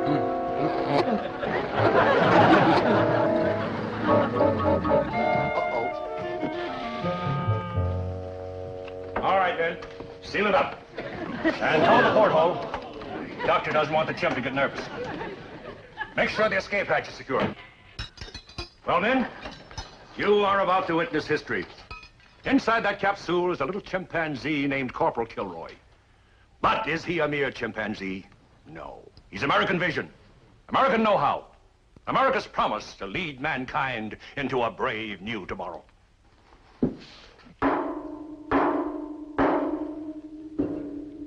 You know what that is? That's little Corporal Kilroy trying to get through to us. And do you know what he's trying to say? Let me out! Let me out! He's trying to say, stand by, Moon. Here I come.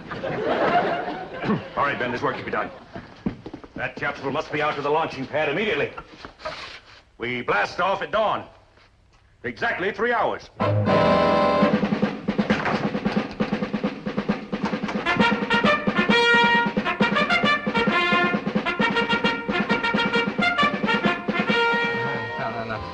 Don't kiss me so much, girls.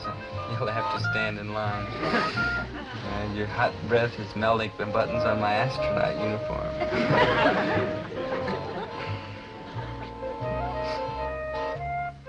Maynard? Maynard, I was dreaming again. Maynard? Maynard, you see all these beautiful girls.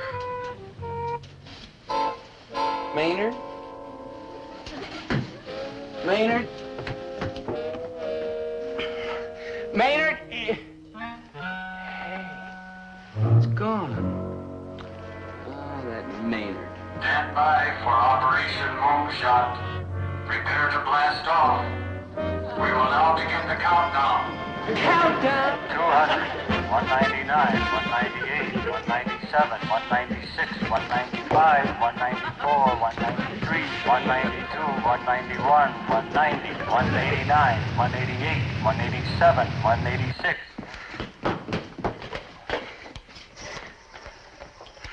Post operator. Hey, operator, get me the control tower at the missile basin. Hurry, please. What number are you calling? I don't know the number, but it's a control tower. That number is Oceanside 6000. Operator? Please write the number down in case you need it again in the future. Sure. Now, operator, if... Post operator, may I help you, please? Yeah, operator, give me Oceanside 6000. Oceanside 6000? Right, hurry, please. Oceanside 6000 is out of your dining zone. Operator, the tower's right across the street. Can't you connect me? Are you authorized to make a call out of your dining zone? Operator, please, a human life's at stake. Gracious. You'll help me? Of course. I will connect you with the communications CO. Now, please listen carefully. I'm calling the control tower at the missile base. The number's Oceanside 6000. It's out of my dialing zone, and I'm probably not authorized to call out of my dialing zone. But if I don't make this call out of my dialing zone, my dearest buddy's gonna blast off into another zone altogether. Now, you with me so far? I will try to help you. Yeah, bless you, ma'am, bless you. You want Oceanside 6000? Desperately. May I have your name, please? Dobie Gillis. Your rank? Private. I am sorry, enlisted personnel are not permitted to call out of their dialing zone. Yeah, but this is an emergency, a matter of life or death. Oh, dear. You understand? Certainly. Uh-huh. So I will tell you how you may apply for special permission to make the call. How?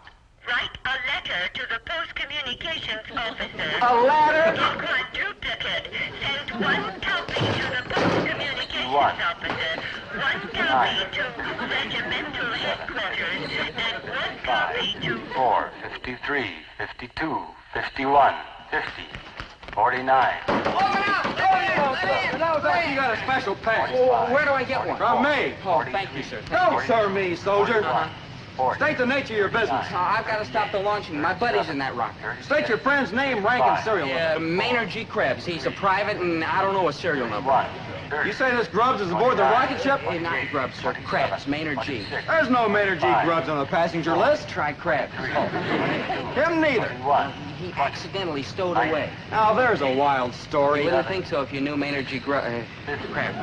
You sure you ain't one of those foreign spies over here to louse up our space program? Do I look like a foreign spy? Well, I don't know. You don't get many foreign spies around here. You better come have a talk with the security officer. He'll be finishing this golf game any minute now. Stop! No, stop! Don't do it! Stop! Countdown's over. I demand a recount.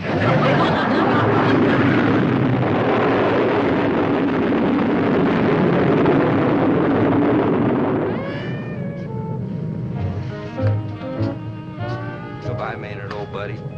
Dearest pal and crony. Astronaut. Satellite rider. Moon visitor.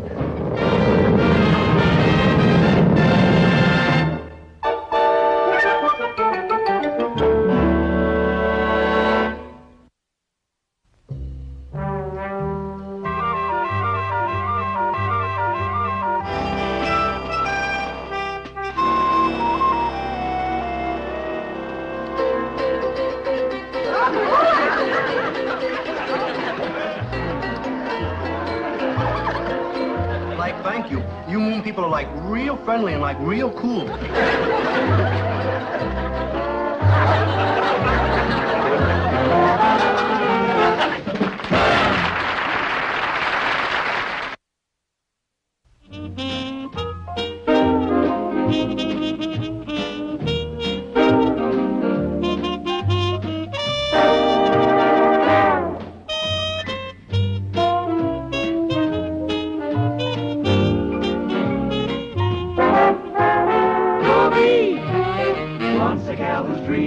Dobie, wants a gal who's creamy. Dobie, wants a gal to call his own. Is she blonde? Is she tall? Is she dark? Is she small? Is she any